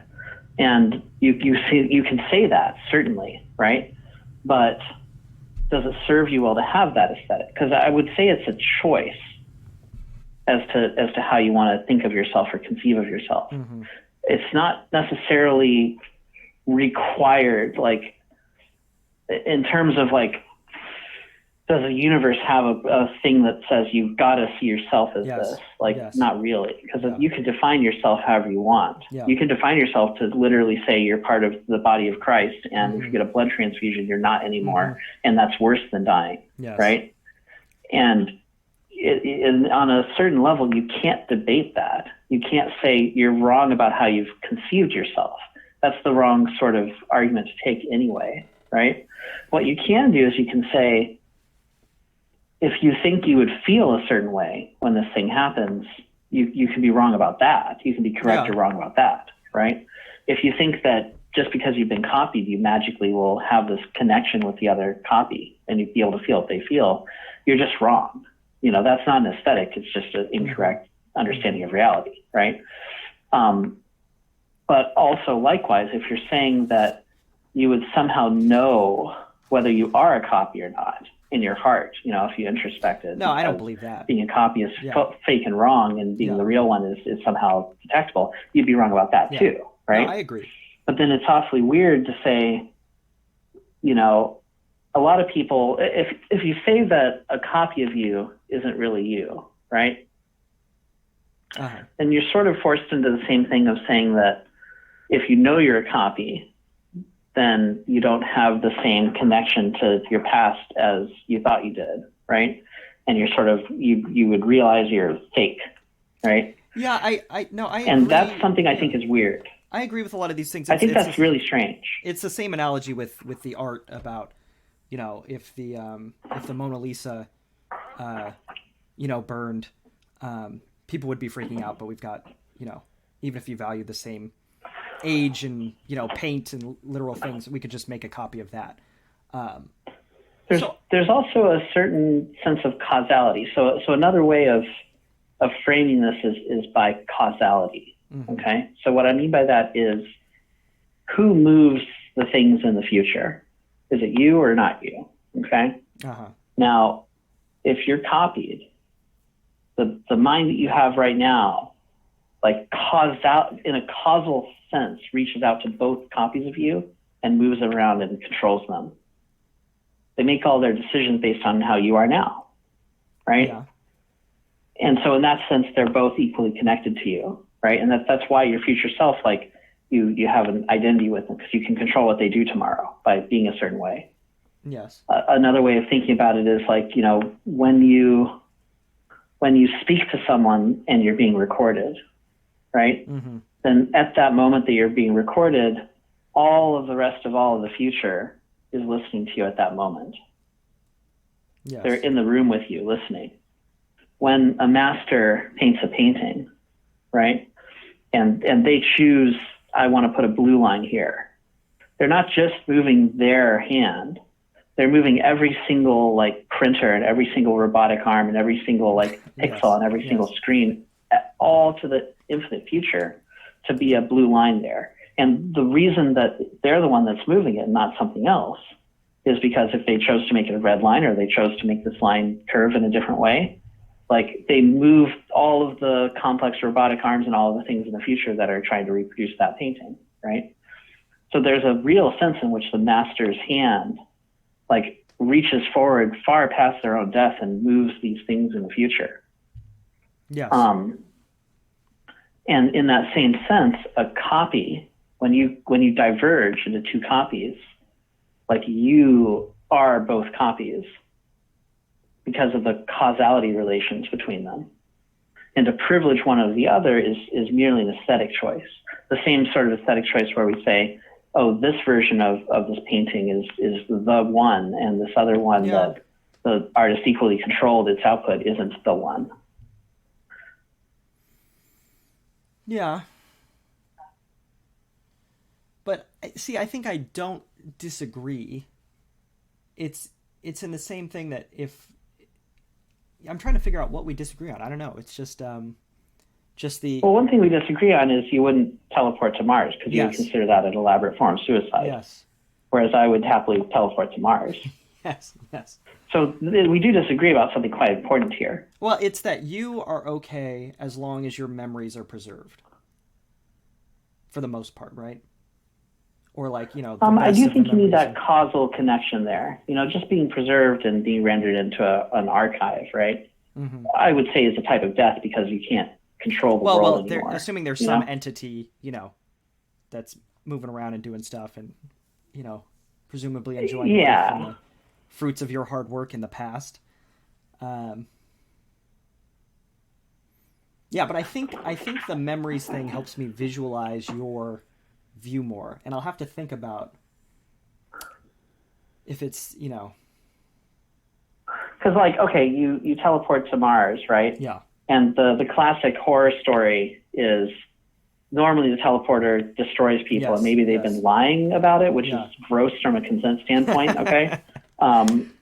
But sure, whatever, it's a story. Yeah. And this time it doesn't, destroy the individual, right? So now you've got the original, you got the copy on Mars doing their thing, but you have the quote unquote original, like terrified in the the transportation facility, and now they've presumably got, some sort of fascist group after them trying to kill them because, for some reason you can kill this person. Again, no one should die if they don't want to. And I agree. Copies. I agree. Okay, so just because you have a copy running around doesn't like give you like a free license or something for anybody to dispatch you at will, right? Yeah. What's that? We have to assume that there was an overpopulation problem in the teleporter. They said in the contract, like.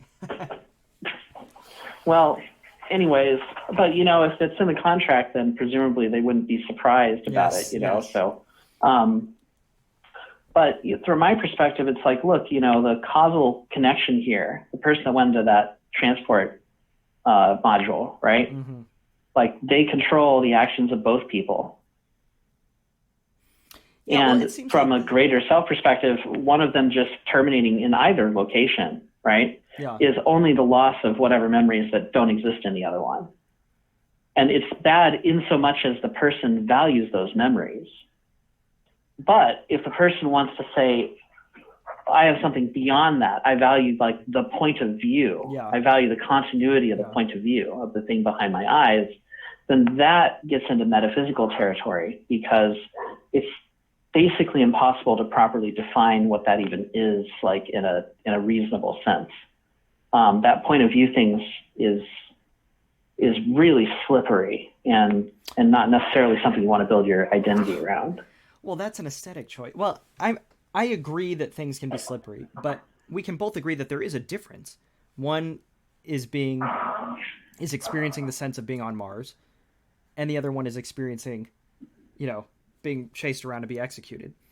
So these two people, I see it almost as a tragedy of relating to yourself when you have these two people that are the same person, right? But one of them says, I wear the crown. I'm the real one. Mm-hmm. You're the fake one, right? And you can enforce that legally and socially. I don't care about fake or one's the copy or one isn't. I don't disagree on that. Like I think a lot of people would argue, oh, this is my authentic self, or they're pointing at each other. I was the one that was first. I don't care about that, and I wouldn't blame or expect my copy to care about me or the other copy in the same way. So, well, what's the problem then in terms of like getting disassembled and sent to Mars then? Well, the problem would be that the instance I wouldn't want to be killed that way, But what does it mean to be killed? Well, I would care about. There's no causal problem. There's no externally observable thing that matters here, and there's no causally important thing that matters here. So in what sense have you been killed? Well, it's the same thing, right? Like it's if someone killed you and you didn't know it was going to happen, you didn't have any expectation, you wouldn't suffer. If you thought about it now, you would care about your memories being lost, but you wouldn't experience any suffering. So in the same way that you might care that someone did that to you, even though one could argue in a negative utilitarian sense that it was humane, right? They would end your ability to suffer anymore, is the same way that I would care. So like me now thinking about being deconstructed, and uploaded to Mars, I would argue is the same thing, is the same caring, where once I'm deconstructed, I wouldn't care anymore because I wouldn't be experiencing anything. And then externally, all the people would be happy to see me on Mars, presumably. But I would still care about it in the same way that if someone came up to me and shot me in the back of the head and I didn't know, I wouldn't suffer. But I still, thinking about it now, care. But it's tough because you're still presuming that there is something that's not observing things anymore. And I'm wondering how you justify that. Like, so put another way, like, let's say you're standing there, okay? Mm-hmm. And this transporter technology simply, answer me this, right? Let's say the transporter technology disassembles you entirely, right? And then takes some new molecule somewhere else and builds them in a facsimile of what it scanned, and there you go. You would consider that dying, right? Yes. It's like, you're walking and someone shot you in the head and you don't exist. Your existence ends. Okay, great. Now, let's say that machine, like, pulls all of your molecules apart. So, like, you're standing there and the sphere of all the things that you're built out of kind of expands out, right? Yes. And for a moment, like, sits there. And then it brings them all back together. Same molecules in exactly the same orientation they were before. And then puts them back together that way, in place. Yeah. Is that dying? Well, I agree that this points to something, and it highlights how it's slippery, right? Like, so if, like, let's say I was signed up for cryonics and they had a perfect preservation, or I was signed up with Nectome and you perfectly preserve my brain, right? And it's still, well, I don't know about because I don't know how you would, if you could read it, that's not the same. But let's say, I'm signed up for cryonics, it works perfectly, it's the same tissue, and then you just reboot me in the future.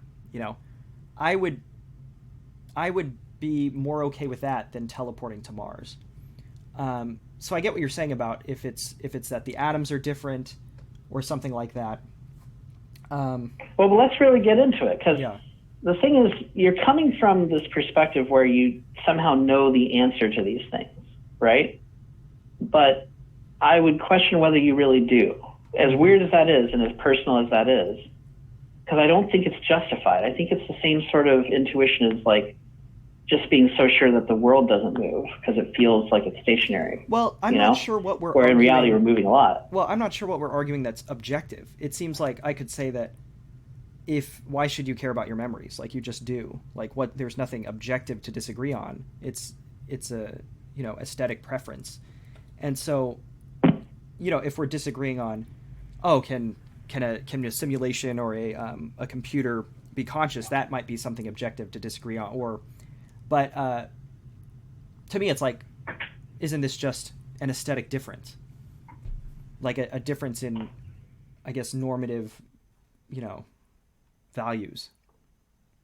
I think there's a few parts to it, and it's way more subtle than most people really get, and I appreciate that you're willing to, like, stick with me through it. There's a few facts that are different. I don't think we disagree about most of those, if any, right? Then there's the aesthetics of this, and that gets into more of, like, how should you relate to yourself, or what's a good way to relate to yourself, right? Yes. And it's tough to dig into that because there's multiple ways to approach it. One is you can say, like, well, this aesthetic looks good to me for these reasons, right? Another one is, like, you don't have a coherent aesthetic to begin with. And so if one of your aesthetics is that most of your aesthetics should be coherent, then it's worth digging in and kind of fixing it, right? And so that's where these slippery things matter, because if I can get you into an absurd position where you say, oh, whether I've died or not depends on an unmeasurable thing, then you may have an additional aesthetic that you don't think that that you should. Yes. No, I get what you're saying. You don't think that you should be swayed as to whether you've died or not, which is such an important thing on unmeasurable things. You know what I mean? Mm-hmm. Like that would itself be a somewhat abhorrent aesthetic to you. And so if that's the case, then it's worth kind of getting into it. And then the other thing is just like, what is actually adaptive, right? Like if you have a group of people that don't want blood transfusions because they have a certain aesthetic and they die and have a lot of suffering, you can argue that like the point of these aesthetics and how we relate to ourselves should serve us, not the other way around. No, I definitely agree, but I would say that. Better. Yeah, no, I agree, but I would say that I think in most scenarios, I would just be doing the same thing that you would be doing. It's like I would, if I had a choice between dying or having my brain preserved, I would have my brain preserved. Well, I don't agree with that because not being able to travel fast is a huge loss. It's massively constraining to an instinct. And so it's a very big deal, actually. Yeah. We're born into the twin prisons of gravity and time. And, without immense physical effort, you can't ever get out of the gravity well that you were born into, right? Yes. And so you're stuck in space. You're stuck in this one spot. And without immense effort, you can't get out of the time that you're stuck in, right? You're born and you'll die in a century or less. And, it's almost impossible to escape that. And so, being able to transcend those limits is like a really important human deal. So right? let me ask you. So anything that limits that is a pretty important thing to think about carefully. So would you get into the experience machine? What is the experience machine? Robert Nozick's the thought experiment about. Are you familiar with it's like the pleasure machine? Oh yeah. So this is the experience machine is something where you like hook up your brain, you put a helmet on or something, and you will have all of your like values met, but it's in a simulated world. Is that right? Yes. Well, it really depends on the whole details of this thing, right? Because the way that it's often presented, it really makes a fool out of the person who would go into the experience machine because, they're acting almost like a drug addict where they're attached to this device and the device gives them pleasure, but because they still exist physically, eventually they're going to die or rot away. And, because they've been holed up in this pleasure machine, they're not making money, they're not making a family. I don't mean that. Worthwhile in life. I don't mean I don't mean the separation or the, between the physical. I just mean, assuming your body was as good as it was going to be, there's no loss or anything. You're just like put into this machine and it's all artificial. Would you be fine with that? Like we're talking about teleporting to Mars. Would you be fine with uploading yourself digitally? I guess it's the same thing. Would you upload yourself digitally, a destructive upload, and then you're fine with all of this, traveling to Mars and doing all of these things, but it's all simulated? Well, the way I think about this is, what pathways towards flourishing are damaged by doing this and which ones are enabled, right? Mm-hmm. So I think that the right of free movement is really important. And so if it's a situation where you've irrevocably given up your ability to travel places or talk to people, right? You mean like in the physical world as opposed to the digital?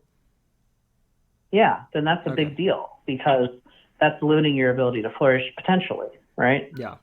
I think that the idea of like a retirement home for uploads where they have to stay there and they're trapped there it's like a pretty elaborate prison, right? And practically, like the reason you would restrict someone's movement like that is normally for a pretty nefarious reason, right? So you're concerned with maximizing future options for yourself and not. So I'm saying all of these things, you're not worried about. It's like you would be okay with all of it being, simulated. Like if you weren't worried about, will I be trapped in here or, assuming it's just like a paradise and you could, do whatever you wanted to do and you didn't have to worry about your physical body deteriorating. It's there ready to go. If you want to come back, you would be okay with that. I think that that's pretty good. I mean, part of it is lack of imagination. You can tweak this a little bit and it suddenly becomes like pretty reasonable, right? Yes. In that box is everyone you know and love currently, right? Because missing them wouldn't satisfy your values. In that box, you have safety, right? So the box has to provide safety, so the box itself needs to not render you vulnerable to external threats, right? Yes. You're free to pursue whatever intellectual pursuits you want, invent whatever you want in that world, explore, to the extent that you care about the real world, right? Then the real world has to be in that box as well. Yeah. Right? Depending on your philosophy. And so if the box itself contains the universe that it's embedded in so you can explore it, then it sounds like a strict upgrade to me. Yeah. If you care about affecting things in the external universe, then somehow that box has to provide that too, right? But how much do people really care about that versus they care about being in a social web and being in relation to other people and in relation to nature, right? Yes. And so you never really have direct access to the world in the first place. You have access to what your senses tell you about the world. And I feel like being part of a rich environment that responds to your will and that has things to teach you on its own and kind of has its own existence, that's what we crave, so having that available, it's not really that big of a difference. Conversely, if you discovered that this world was a simulation, right? Yes. That doesn't somehow invalidate everything that's been done so far. Yeah, and I think inverting it like that is good for people's intuitions because, they realize they just have status quo bias towards whatever. Yeah. If your philosophy is based on, I feel like, a minor discovery in physics, would render everything I've done pointless, right? Uh-huh. And I think they haven't quite understood that they already live in a world that's somewhat divorced from the physical world anyway. A relationship, this conversation that we're having is not a fake conversation. Yeah. It's not possible for it to be fake regardless of anything else that ever happens. Yes. You know what I mean? Yeah. If this whole world's a simulation or this whole world's a timeline that's going to get erased in the future, right? Yes. This is still a real conversation. It being over a digital phone line, the fact that the actual sound waves that are coming from my mouth never have hit your ear at all, doesn't matter. It's still a real conversation. Yes. The emotions that we feel and the words that we're saying are real. And you can't retroactively discredit that with any discovery. Yes. And so that's the problem I have with the uploading. It's if you wake up one day, right? Mm-hmm. And someone tells you while you were asleep, you were teleported. Uh-huh. And your reaction to that is, oh no, I've died. I'm not me anymore. What a tragedy. Mm-hmm. And then they tell you, oh wait, sorry, actually it was the guy next to you that was teleported. You weren't teleported. And then you say, oh, what a relief. I'm not dead after all. I'm still me, And they say, oh wait, you're John? Oh, sorry, we got it flipped. You were actually teleported after all. Yeah. And you're like, oh, woe is me, I've actually died, right? Yeah. There's something really fundamental that's messed up about that and deeply broken as an aesthetic. You can nevertheless still say, I don't care, even if I can't perceive it, it still is so aesthetically important to me that I'm going to make it the central defining axis of my entire identity.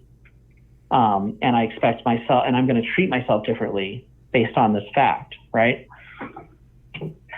But it seems profoundly broken to me and profoundly against human flourishing to have that sort of toxic relation to yourself. Does that make sense? Yeah, sort of. I mean, I think what you're saying is that these beliefs have, real consequences in the real world in the example that I wouldn't be able to go to Mars instantly or wherever, and explore and flourish in that way. I'll have to think more. You wouldn't be able to have bandwidth with other people unless you can split yourself. Like, you can only ever have one linear type of existence, right? Even the knowledge of like, I've done a good job and now I'm going to terminate myself isn't something that's possible, right? Like, this whole thing can be fun. This thing can be like a sense of joy. Yeah, but what would you argue to people who are in cults and they have this belief that, I've done what I needed to do, I'm going to kill myself? Like, what would you think that was bad? It's tough. It's very hard to actually get through to someone that is feeling like that. One way that doesn't really work is just telling them that they're wrong, right? One way that can work is addressing the issue they had, why they got into the cult in the first, because people aren't like idiots, right? They join cults for reasons, like because they're suffering, and the cult is helping their suffering, right? And so, a lot of times it's because they were ignored or they weren't listened to, or they, had some really big problem in their life that society didn't help them with, and that that wasn't addressed right. And so here's this thing that did actually listen to them for once, right? Yes. And so, you can say things like, you don't have to feel that way about yourself. Like, you're allowed to have a different perception of yourself. Like, that's allowed. It's okay. And you can provide a world for them to exist in that demonstrates that, right? And then just living in that world can't change your mind, or sometimes it doesn't. I think that because we don't live in a world where people routinely copy themselves and relate to themselves in the advanced ways that they really would, as opposed to the kind of fake ways that we talk about in philosophy experiments that lack a lot of imagination, that it feels so alien and so weird that it feels wrong, right? Just simply because it's different. But living in it, I think, probably ends up convincing most people that, yeah, it was kind of silly all along, that we were worried about it to begin with. Yeah. I think that's good and bad. Unfortunately, when it comes to preserving yourself today, a lot of people don't want to preserve themselves because they don't see it as meaningfully surviving. Yes. And so that's quite a tragedy, because it's like, I think these issues will be philosophical problems until they're just not. There'll never be like a really good accounting of them either. It'll just be like, the norm is that you like, that it's a nerdy thing that people like worry about. Yeah. And that some philosophers get like social credit for, just debating. And then the norm will just be that like, you don't worry about it because everyone does it. Yeah. And in the meantime, like, it'll almost become incomprehensible to like look back and say like, why were they worried about that? Yeah, I agree that will probably happen when the technology becomes available. Can I ask you? If you think it will probably happen when it becomes available, you should just adopt the aesthetic now. Because well, I can think lots of things will happen that I don't agree with. But can I ask you some questions that I said I was going to talk to you on social media, and I had people send me questions that they wanted to ask. So Diego Calero says, when brain preservation, and also how he's doing. He's a cool guy. Oh, say it again? So Diego Calero said, when will we have brain preservation? And he also said, how are you doing?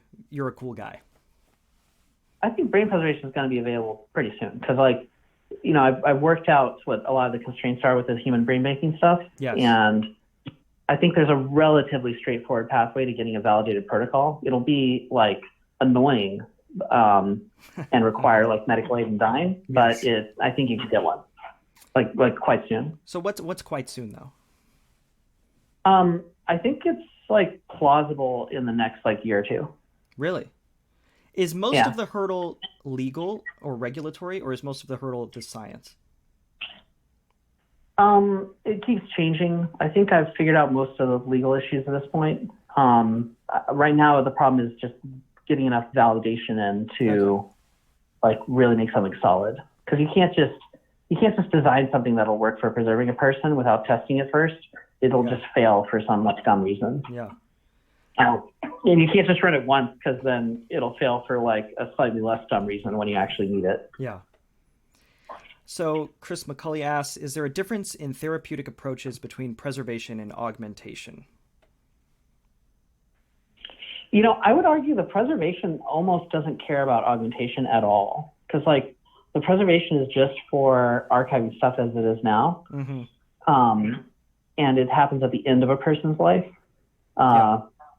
Whereas the pattern for augmentation is totally different. It's something you would do way before the end of your life and reap some sort of benefits from it. If anything, like certain types of augmentation would probably simply make it harder to do preservation. Like imagine if you had, this isn't possible, right? But imagine if, like, it isn't possible yet, but imagine if you had like a RAM chip or something that legitimately was storing long-term memories, but it had to always be powered up. Yeah. Then you could have a nasty situation where just aldehyde preservation is not good enough anymore to meaningfully capture somebody. There's nothing like that that's even close right now, but maybe one day you could have something like that. What do you think of Neuralink? So Neuralink is trying to do like brain-computer interfaces. Mm-hmm. And so, again, that's more of a, like, when do you want a brain-computer interface? Well, you definitely don't want it like a day before you die, right? Yeah. You want it, presumably so you can reap benefits from it for a long time. Seems tough to me to make something that you can have like a major surgery to perform. Like for me personally, like if I have to get a major brain surgery to adopt some technology, right? Yeah. There's certain things I would do it for, right? But they'd have to be like really profoundly powerful things. Yeah. Being able to speak any language, for example. Yeah. Like I would get a major brain surgery and the risk of death, like, to do that because it's worth it. Yeah. Like certain types of very sophisticated, like if I had an entire physics engine that I could like mentally like integrate with, that I could have. You'd be signing up. Cut me open, doc. I would do that, yeah. But it would have to be a profound expansion of my like capabilities to warrant a brain surgery, because you can die from those things. Those are scary. But I feel like anything other than pretty invasive type of process is going to deliver even less benefits, but still might, it would have a less barrier. So it seems tough because it feels like to get good resolution and good like temporal resolution and everything to really interface with the brain, you almost got to, go past the skull and deal with the actual brain matter itself, right? Yeah. But then once you've done that, you have such a high bar for it being worthwhile. I think it makes sense that the first people that would adopt something, would be a relatively simple control of like a robotic arm or something. But if you're a quadriplegic, then it suddenly does balance out to be, you got to do that. Because, being able to move at all, again, in the world, that's worth a lot if you can't do that. Yeah. Okay, so it seems tough. I would have a hard time developing that technology quickly, Okay, so Tony Fatica asked, how much percentage of personality data must be preserved to be considered enough for success? Of course, more the better, but I venture to say there is a bare minimum required for someone to at least relearn who they were. Again, I think that's for every person to decide, but one way to think about it is, for me, I like to think about it in terms of like how much memory loss would it be? It goes back to what we were saying earlier. Would I trade away one IQ point for like $1 million? Yeah. Probably. I probably would. What about 10 IQ points for $10 million? 10 IQ points? I don't think I would. No. I wouldn't want you to. it'd be close, you know, but that's something that's tough. Yeah. And so, you know, if you think about those trade-offs in your mind, then I think that helps create the gradients that are multidimensional. There's memories, like episodic memories, there's skills, there's general like processing capability, right? Yes. And you can trade off all of those. And clearly, you know, if you believe that it has to be perfect, then I got bad news for you. Like, you're not going to survive the day, you know? So clearly it doesn't have to be perfect. I think we already have a pretty good idea of what that is just clinically. You know, when the rubber hits the road and you need to have a brain surgery, like, you know, people have to actually make those decisions. But you can, these hypotheticals of like, it is illuminating to think of like, how much money would you trade off for losing some memories or losing some IQ or something like that? And I think it helps to define it. Beloved Aristocrat asks, have you read Fall by Neil Stephenson, and what are your thoughts? I'm afraid I haven't read Fall by Neil Stephenson. What do you do in your spare time? Do you like you manically reading papers, or you watch stuff or read? I watch there's this YouTube series from Isaac Arthur where they like talk about what like future technology will look like. And some of those things are just amazing. Like the video Iron Stars, for example, I found almost like spiritually profound. Cool. But so I do some of that and check out like I play Magic the Gathering sometimes. Nice. Not surprising, I have to say. Do you identify as a rationalist? Sure, why not? Okay. What do you think of effective altruism? I mean, what's the answer to that? Obviously, effective altruism is a good thing, right? I mean, like, what do you want? Ineffective altruism? I mean, you would say that, but we're talking about in our little tribe. But you ask normal people. I feel like most of the world is ineffective selfishness, and that's not good. Okay. So the effective altruism seems like a good thing. I mean, like anything, you can take it to excess, I guess. You know, I don't think that people ought to be giving everything they have so that they don't have anything left. And I've heard some people argue for that. I don't know how seriously they really argue that, but well, people, but reasonable people talk about the trade-off between, you know, if you're eating, you know, bread or, you know, rice and beans every day, and then it's not enabling you to think more deeply about problems that are much more important than that, then, you know. Well, like how Scott does, you know, like Scott Alexander, where he's like, I'm going to give 10% of everything I make to like effective charities, right? And then, you know, that's good. And then, but then I'm not going to feel guilty about it forever. Yeah. You know, that could I have given 20%, you know, like, could I live in like a hovel or something and get 80%, like that sort of thing? You know, that's good. You know, and that kind of loops back around almost to just being like a tithe or something, which, you know, that's not a bad idea either. I think that's great. What's your favorite movie of all time?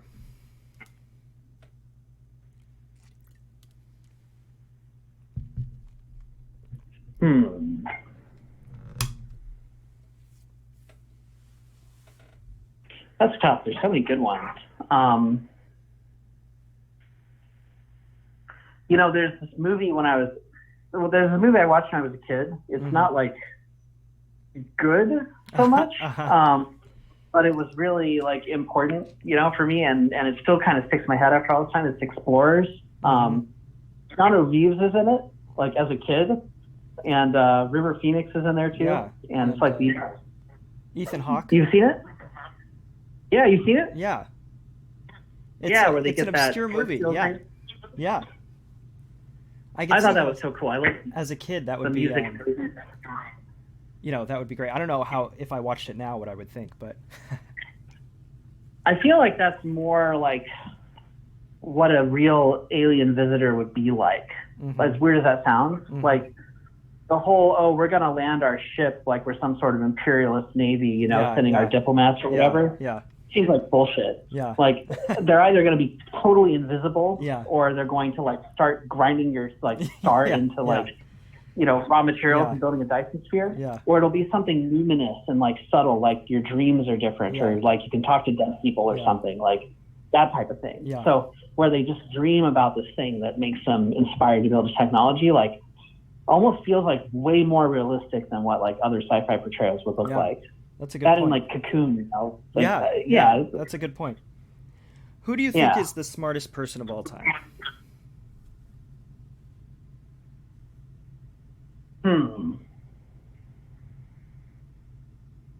That's hard because, like,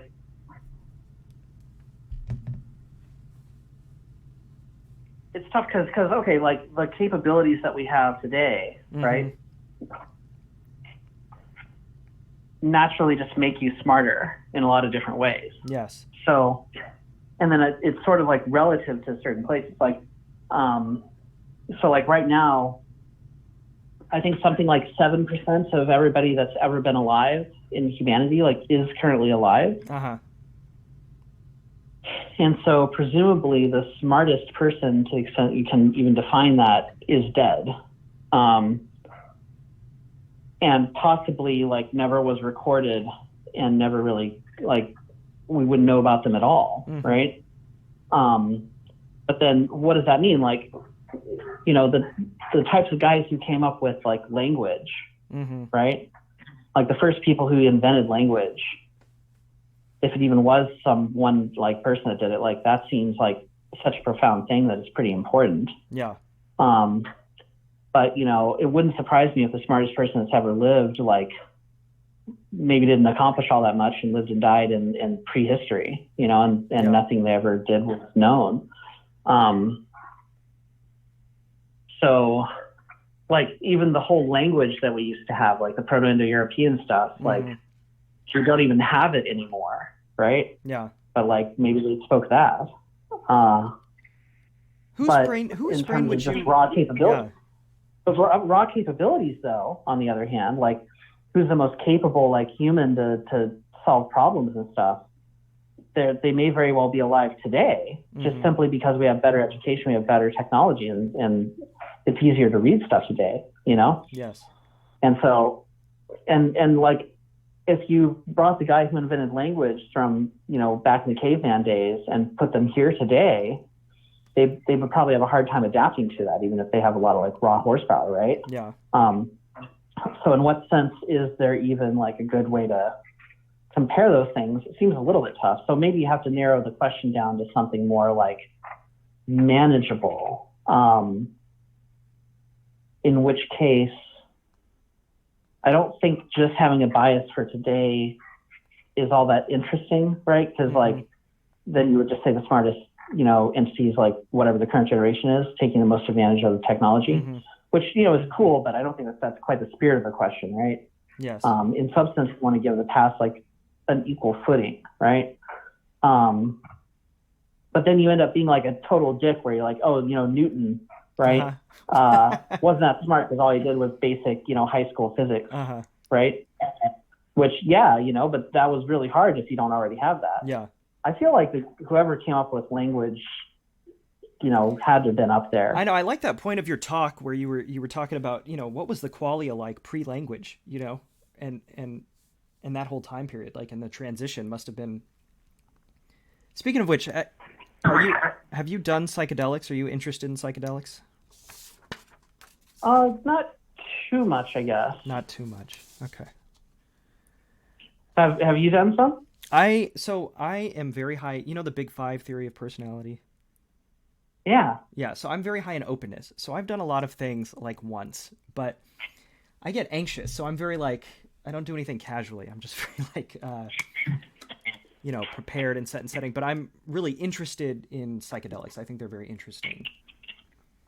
So for you, it's kind of like a real ritual almost, like a important, almost sacred thing where like you want to take it really seriously and see what it does. I don't blame people for not, it's like, I think you can have fun with different things, but just me personally, like, I'm just prone to getting anxious, having intrusive thoughts, being a bad trip. And I think that they're very interesting and powerful experiences.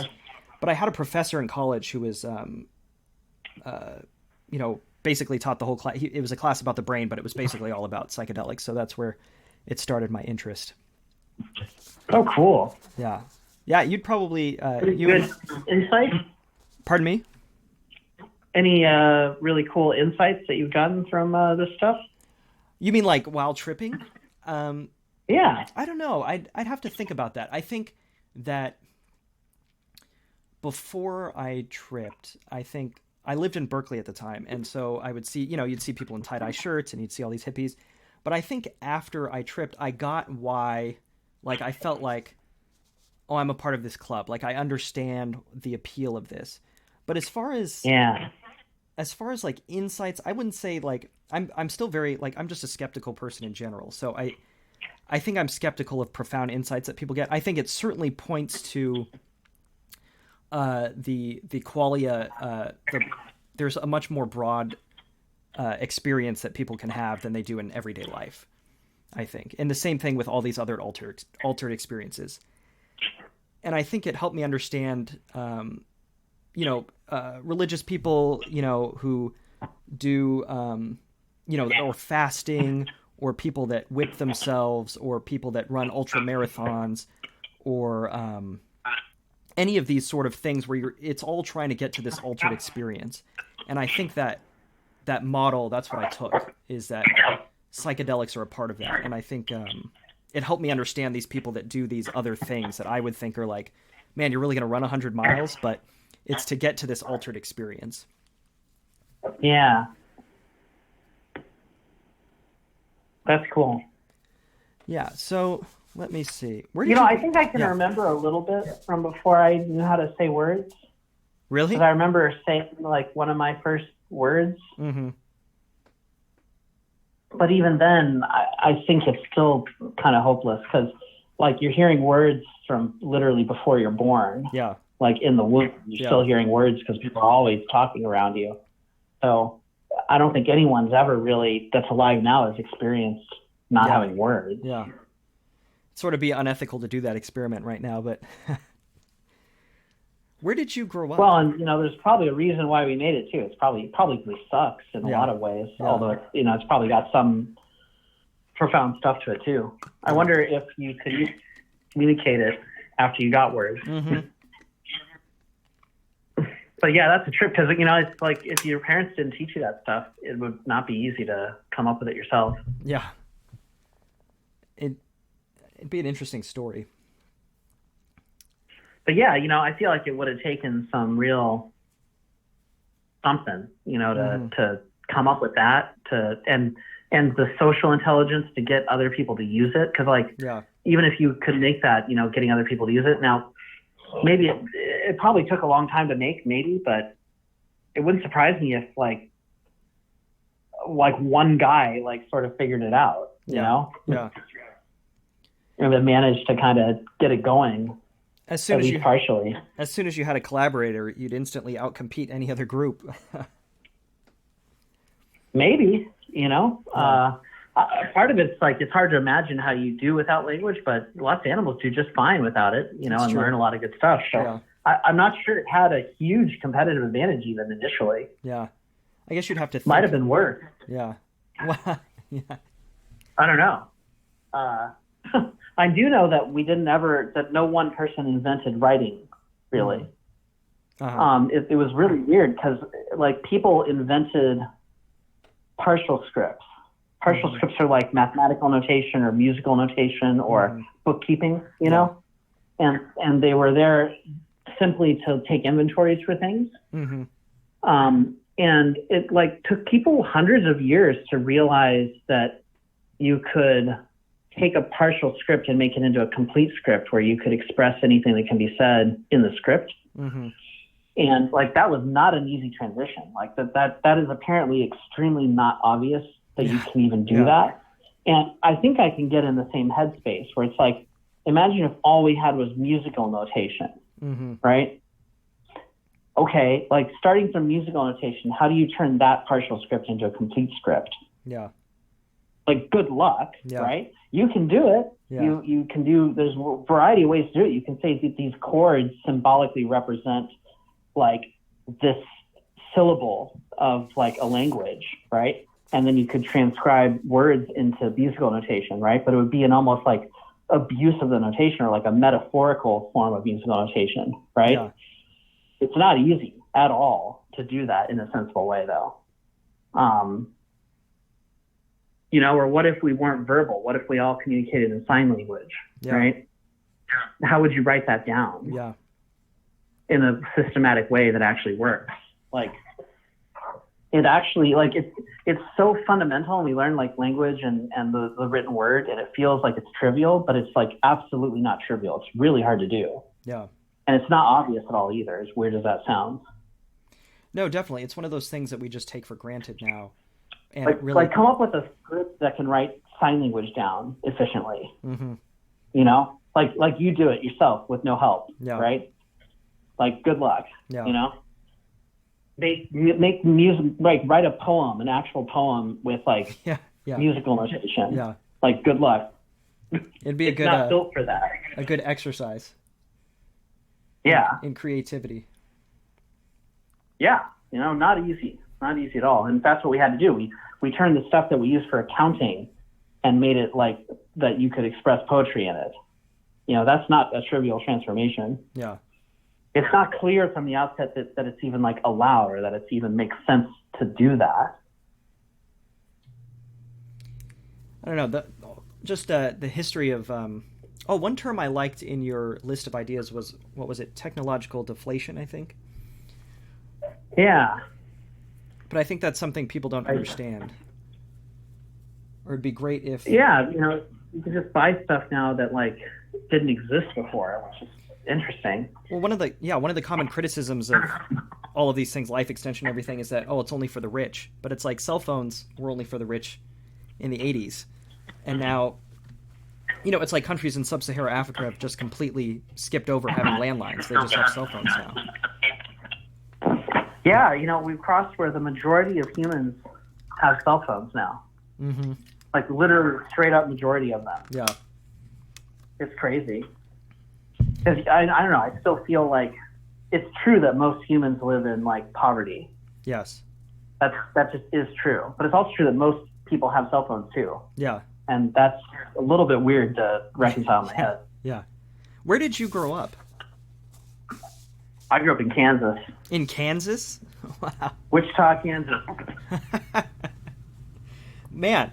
So did you feel like, as a kid, did you feel like you had peers, or did you feel weird? I had a pretty good school that I went to, and the people there were pretty nice to each other, all things considered. It was really small. I think there were only like 80 people in my grade or something. Uh-huh. I had two really good friends in high school. And I met my boyfriend there, and we've been together since. So you met him in been high a long school? time. Yeah. Oh wow, that's crazy. Yeah, a long time. I guess like 16 years or something now. So what did you do when you went to MIT? What's that? What did you do when you went to MIT? Oh, I did. No. I mean, science. Did he move with you, or? No, he was younger. He was like 1 year below. Okay. And we just did the long distance thing for a while. Wow. Was that hard in Kansas? Oh, we never told anyone. Okay. And that was that wouldn't have worked too well, which sucks. Yeah. That's kind of bullshit too. When did you? I don't think the actual kids would have mind. Yeah. To be honest, but it would have been a problem for everybody else. Yeah. When did your parents know? No, I told them in high school. That was okay. Oh, okay. So your parents were like, cool. Yeah. Okay. And I read that your dad... But their parents kept the secret for years. Oh, really? Oh, yeah. And I read that years and years. Your dad was an ER doc. Now he's a psychiatrist? Yeah, he used to be an ER doc, I believe, or that was before I was born, so I'm not exactly sure on what it was, but he did like surgery and stuff. Tried to get his own practice and stuff. And he had that set up and then got this bad car wreck. And that really gave him a lot of trouble for a long time. Really kind of should have died from that with how bad it was, but managed to live. And then after that, I was born. So, so this was all at some point when I was in like middle school, he went back in and did medical school and residency for psychiatry. And then started that up. Wow. And he didn't have to, do all of the education to become a psychiatrist since he already had the MD and everything. Yeah. So it only took him a couple of years to do that. So he was a psychiatrist from when you were born? Oh, no, when I was in like middle school. Oh, okay. He went to become a psychiatrist. Okay. And he did other stuff. He wasn't in the medical profession, after that accident. Okay. So like the timeline is ER doc, accident, I'm born. After that, he's doing like recruiting and stuff, and then became a psychiatrist after that. Oh, okay. And then your mom is an artist. Yeah. Okay. She paints a lot of hyper-realistic like animals and stuff. Yeah, I looked at her art. Have you seen Fargo? The movie? Fargo? No. Oh, the movie Fargo. Okay. In the movie Fargo, there's somebody that paints, they're entering the ducks they're trying to get it into the stamps. Yep, so, she put stuff in the duck stamp contest. Yeah. So that's cool. But it's always those two brothers from Texas that win it all the time. Is that true? I mean, they're pretty good. I think my mom's stuff is clearly better than all that other garbage in the duck stamp, and should have just won every year. Yeah. But she can paint so good that, I actually, at one point, was looking at some of her stuff and was like, oh, I see you took this photo and had it printed or something. She's like, no, I painted that. Like she fooled me as to whether it was a photograph or not. That's a pretty good compliment. She can do water and all kinds of stuff, and she's always like, oh, it's always weird how much black there is in water and glass and stuff like that. When you actually try to draw it, people think it should just be, clear or something, but what makes it real is all the darkness in it. I wish I had that skill. I don't know if I would get surgery for it, as we were talking about, but it'd be pretty cool. When I was a lot older, I went and paid her for a whole month to teach me. Oh, wow. And then I was able to do some of that drawing too. I have a couple of things I painted, just because I thought it was important to learn kind of the family tradition. But, I wasn't super interested in it when I was younger. But you also have the proper genetic material to be able to learn it. See, if you put me in there, I don't know if I'd be able to do it as well. Oh, I bet she could teach you. Yeah, maybe. She's pretty good. She's actually pretty good at teaching it too. Oh, really? So, I don't know. I wouldn't sell yourself short. I feel like drawing's a human thing that everybody, can do to some degree. Yeah, but I think the devil's in the details to some degree. I don't know. I think when I was a kid, she's also got years of practice, because she was doing that from 7 or something, Yeah, but when I was a kid, I always loved drawing, and then I practiced and I just sucked, and then I would see other people who were like, "Oh, I drew this when I was 5, and it's better than I was drawing, at 14." So I'm just taking it from there, Yeah, it's like how can if it's not genetic, how can someone who's even younger than you that hasn't even put as much work in as you, already start better than what you're doing, right? Clearly there's something more than just the skill that you're putting in for those types of things. One of the questions, Monty Adkins said, what about memory limits over hundreds of years and possible augmentation? Do you have thoughts on that? I think I read one of your... Yeah. You had criticized Aubrey de Grey about focusing on the hardware only approach. So I think this is related. So you can have a situation where all of the cells in your brain are healthy and happy and doing their thing, right? But, that can be catastrophic to the mind, right? Like if you imagine like a thought experiment where there was something that just randomized the weights of your synapses, Yeah. Every single neuron in your brain could be perfectly happy with that and perfectly healthy and doing its metabolism is fine. But you would have totally erased that person's mind. It would just be garbage that's left. And so clearly the life of and the metabolism of the constituent parts like isn't the whole story here. Now I find it implausible that there shouldn't be like software level bugs in the human mind.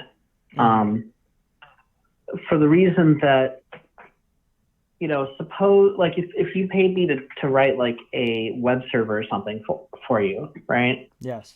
And the requirements for that was I just need it to last for like a week, okay? Like to be stable and have uptime for a week.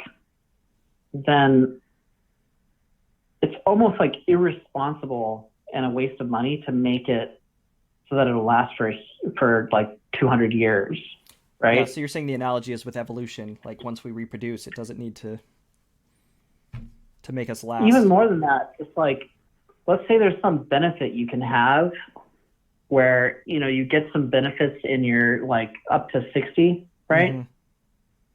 But yeah, technically you have something analogous like a memory leak or something, but it'll only really come into play when you're 140, right? Like if there's benefits to be gained from those mutations, we have like all of them all the time because they're free. Like, why wouldn't you do that? It's stupid not to do that because no one's going to make it to 140 anyway. I'm kind of surprised we don't have more major problems growing old, but I also somewhat suspect that we just do and we sort of don't recognize that. So yeah, I think it's kind of going to be a problem. Yeah. And just being able to keep things healthy, even in a simulation, isn't good enough to address it. Yeah. You have to understand the brain at a systems level. And because our theories for the system level are not super good right now, it's hard to really know which way that goes. One theory for engram formation is it's sort of like digging a hole in a high dimensional space. And as long as the holes are distinct, then you're fine and your memories work. And so one way that it could happen that your memories might fail is like you reach a point where you have so many memories that like the next time you try to encode a memory, not only do you not encode the memory, but it erases all of the other memories that are similar to it. And so you'd have this like everything is everything sort of memory catastrophe, right? Yeah. Well, your brain would still perfectly, merrily go along its way because it's just a software bug, right? The hardware is doing fine. So yeah, you could even face a situation where like you have an uploaded person and the uploading works perfectly fine, but you don't have enough systems level knowledge to like deal with this issue. And so you have to pause the simulation of the uploaded person until you can fix it. Yeah. And the equivalent of like adding more memory or something, which could like be a much harder problem than actually faithfully just copying and running somebody. Yeah. So that would be an interesting state where you have to get preserved again after you've been uploaded to deal with this problem. But I do think eventually we could even deal with that too, if it even is a problem, which it probably is, if I had to guess. Yeah. DJ Grossman said, knowing what you know about the current state of research into brain and memory science, what are your expectations for those who will be cryopreserved in this day and age? As in, will we realistically be able to escape non-existence?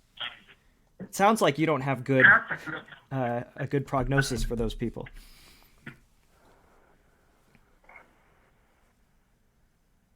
Yeah, between all the problems in terms of like even an ideal preservation and then versus like the actual practical reality of what preservation looks like today, I think it's tough. But I do think we can build a protocol that's validated. So I don't think I think it's possible to do something that's pretty respectful and pretty reliable. Okay. And do you think we'll hit longevity escape velocity in our lifetimes?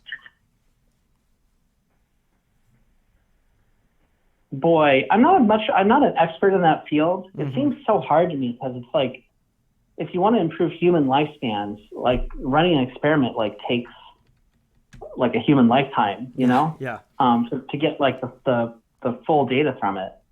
And so it's like the same problem. It's like, oh, if you wanted to make something that could improve human intelligence or something, right?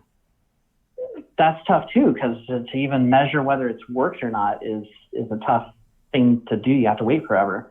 I mean, even doing AGI studies on rats is tough because it's years to even start with old rats. Yeah. So it seems like that sort of works against us because if you're going to do something fast, then you're developing it on like an animal model that has fast generation times. Yes. And then you run into the problem where it's like, does this thing genuinely improve the lifespan, or does it just fix some like of that organism's specific problems in a way that doesn't really apply to humans, you know? Yes. So you find these situations where like, oh yeah, we can improve a worm lifetime by like, tenfold or whatever. And then in a different organism, like a dog, we can improve it like 1.1 times, and then you try to use it on a monkey and it like maybe improves it if you squint at the data, Yeah. And so that seems tough to me, but in our lifetimes, right, again, it ends up being dominated by just whatever you think AI is going to do, like most problems with that. Definitely. And so you end up getting past this impenetrable veil of the future and how it'll be influenced by that, and it's hard to predict past it. Well, when do you think we'll develop AGI?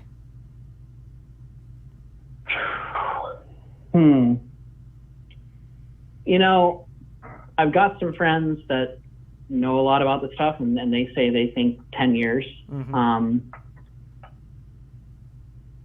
I come from a tradition at MIT of like a lot of people thinking they've got the solution to this stuff like over and over again, and constantly hitting into brick walls like every single time, and it delaying it. So it would completely be not surprising to me whatsoever if that happens again. And then you enter this phase where it's like you have to get some genuinely new ideas to make it work. If it's just reverse engineering brains, that's a little bit easier to predict because it's more of just an engineering challenge. So like an upper limit for it, I think is something like 70 to 90 years, just simply because like if all else fails, we'll eventually be able to scan an entire human brain and just simulate it. Yeah. And that'll be your AI, right? But it seems plausible to me that even if we really are struggling with the conceptual leaps that need to be made to make AI, that by the time we've scanned and simulated a mouse brain, right? Yeah. That'll provide a lot of new information that may then allow us to make an AI. So the mouse brain total scan can be done in about 5 or 10 years, and then simulating it again is a tough thing to figure out. So I don't know. Like, are you optimistic about the future? I would bet against 10 years, okay, personally. Okay. And then I'd still probably bet against 20 years, okay? And then I feel like it's sort of 50-50 for 30 years, if I had to guess. Okay. And then I would majorly bet yes for like 70 plus years. Okay. Are you optimistic about the future? Yeah, I think so. Okay. Well, that's good. I think we're going to be all right. All right. As weird as that sounds. Do you like Rick and Morty? Yeah. Okay. They have some thoughtful stuff. Some of this stuff we're talking about reminds me of Rick and Morty. It's funny because they'll have these like almost flippant little side things that they talk about. Yeah. And like that whole thing is like this old, sci-fi concept that's, been treated much more seriously in the past. But I don't know. They it reminds me of like The Simpsons, where like if you look at the equations on the chalkboards, they're always like correct. Yeah. You know. Yeah. And so it treats the concepts really flippantly, but with a level of respect where they actually understand like what they're referencing, instead of like Futurama, for example, where they just have the floating heads or whatever. Like, is treating it with less respect than what Rick and Morty is, because like it's not really thinking of what the consequences and stuff would be, to the point where it's just kind of fake. They were expanding the Overton window for you, Robert, with Nixon in the jail. Are you familiar with the Qualia Research Institute? Not really. I haven't looked at that stuff too much. Okay, I was just wondering what you thought. But what do they do? Well, they're working on a mathematical framework for describing conscious experience and understanding happiness and suffering. But I would love to know what you thought of each other's work. I'll have to ask. Yeah, I'll have to check out what they're up to. Mm-hmm. Who are you inspired by? Like, or who do you pay attention to? I had this professor at MIT named Professor Winston, Patrick Henry Winston, and like he was a great guy. He knew how to talk well, and he knew how to lead well, and he was a very honorable person, and did a lot of really good stuff. And he died, unfortunately, like I think like a year and a half ago or so. But he was a great man and really inspired me a lot. And that was the guy that I worked with the master's thesis and everything. So that guy was pretty important. And it's really too bad that he died, because MIT lost one of their like really great guys when that happened. Yeah, I think he really had the old spirit of like the old hackers, and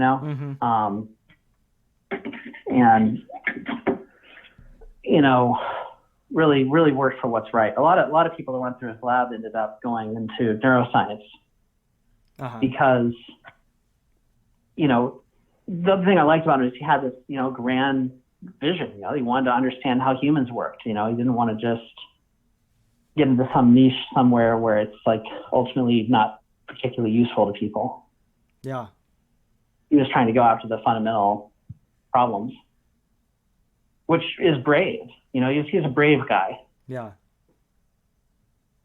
It sounds like it was great you got to work with him. Yeah. I liked him a lot. I think I have a sadness in a way, like where, when people die, I'm not just like, oh, that's sad. I'm like, man, I really wish we could have saved them or preserved them, Yeah. It's too bad. Yeah, he got kidney cancer and died. Have you talked to your parents about... And then it was like right when COVID was happening, so he didn't even get like a memorial or anything. Oh, yeah. So way later. Have you talked to your parents about like preserving their brains? Yeah.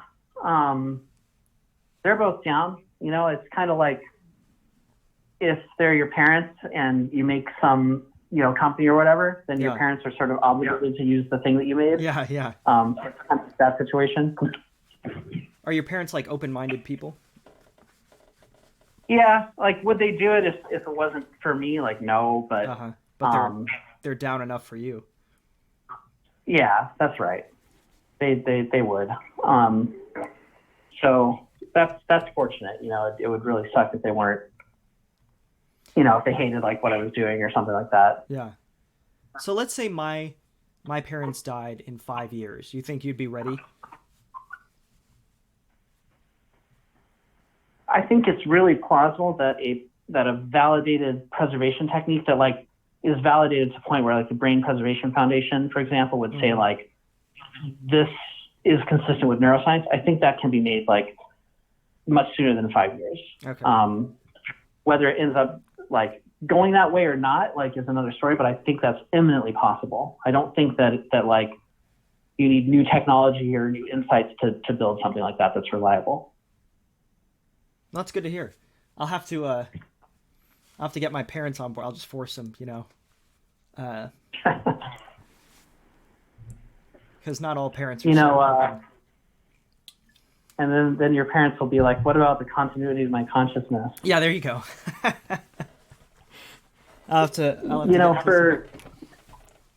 What I would think about is, I'd love after you get a chance to kind of mull these concepts over, because we talked about a lot of stuff, and it's not fair to go into it, and expecting a difference or anything. But one thing I would think about really carefully is this concept of objects.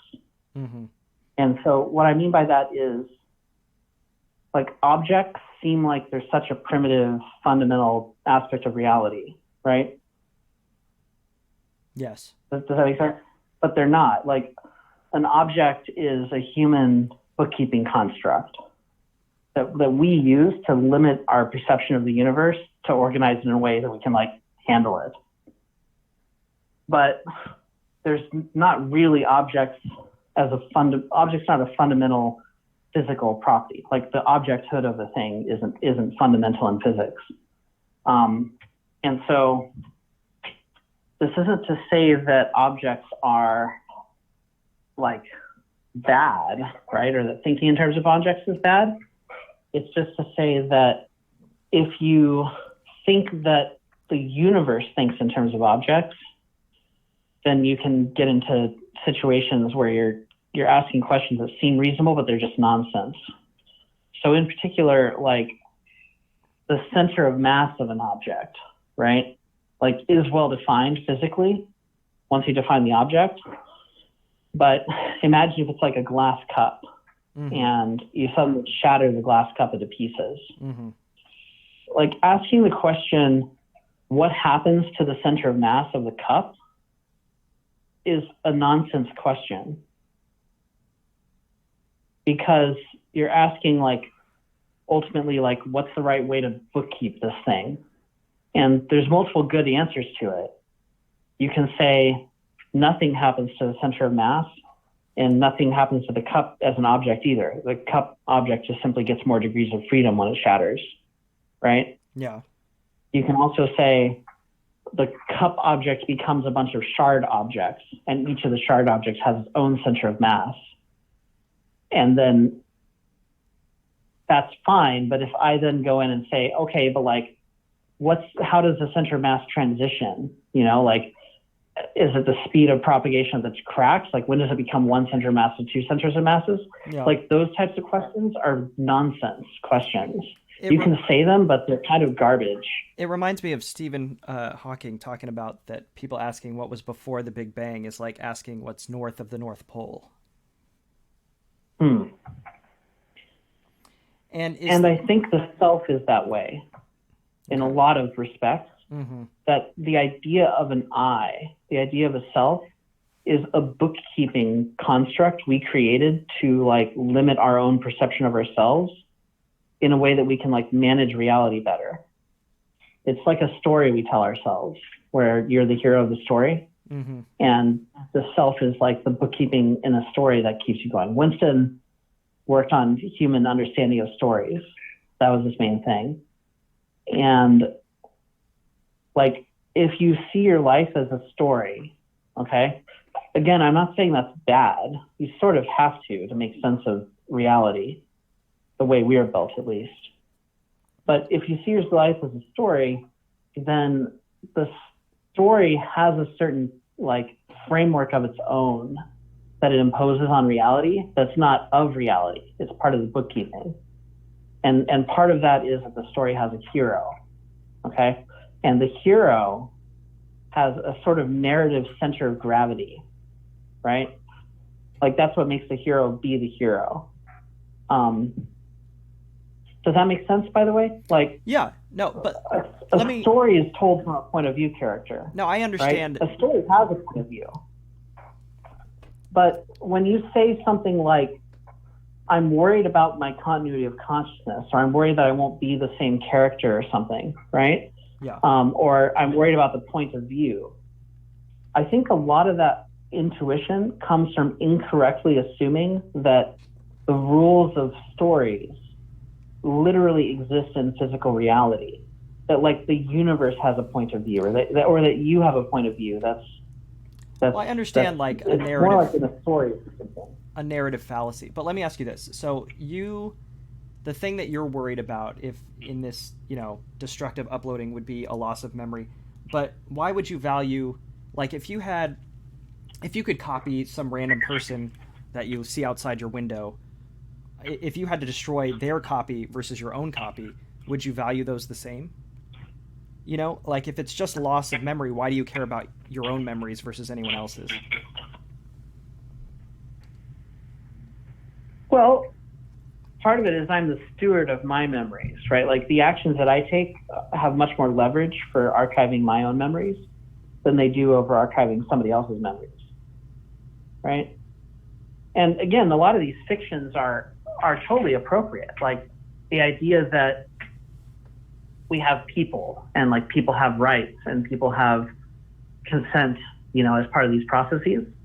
Like a lot of those are fictions in the way that like we've decided that that's how we want to treat each other just because that is how we want to be. That's our aesthetic, right? And just because something's an aesthetic or because it's a fictional construct, like money, right, doesn't mean it's bad. In fact, it doesn't mean that it can have consequences in reality. It can be a very important thing.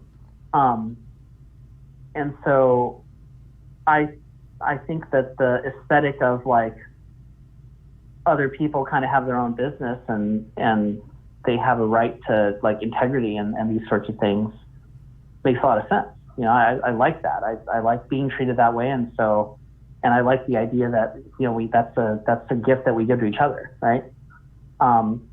And it doesn't need to have like a physical definition somewhere. Like, even if you could go somewhere and there's a tablet somewhere that says this is how humans really should treat each other, right? Mm-hmm. Like, you don't have to listen to that. You don't have to be that way. Even if God himself comes down from heaven and says this is, the right way to treat each other, you don't have to listen to that, because you just don't, Well, if like, there was, yeah, you can say all that, but that's just, like your opinion. But if there's an old Jewish tale where, because you ever heard the Torah is not in heaven? No. So it's this idea that like, when Moses gets all the commandments from God and gets all the words, right? That then after that, it's up to the humans to figure out like what it means and interpret it, right? Because that's like a gift to us. So there's a story about this rabbi named Eliezer, actually. And he's like, him and a bunch of other rabbis are arguing about whether this type of oven is kosher or not, right? Yes. And Eliezer's like, oh, it's kosher because it's like some layered oven or something. It doesn't really matter. He's like, oh, this oven's kosher for these reasons. The other rabbi's like, oh, it's not kosher. And so Rabbi Eliezer's like, if I'm right, I'm right about this. If I'm right, then let the walls of this like temple like fall down, okay? Yes.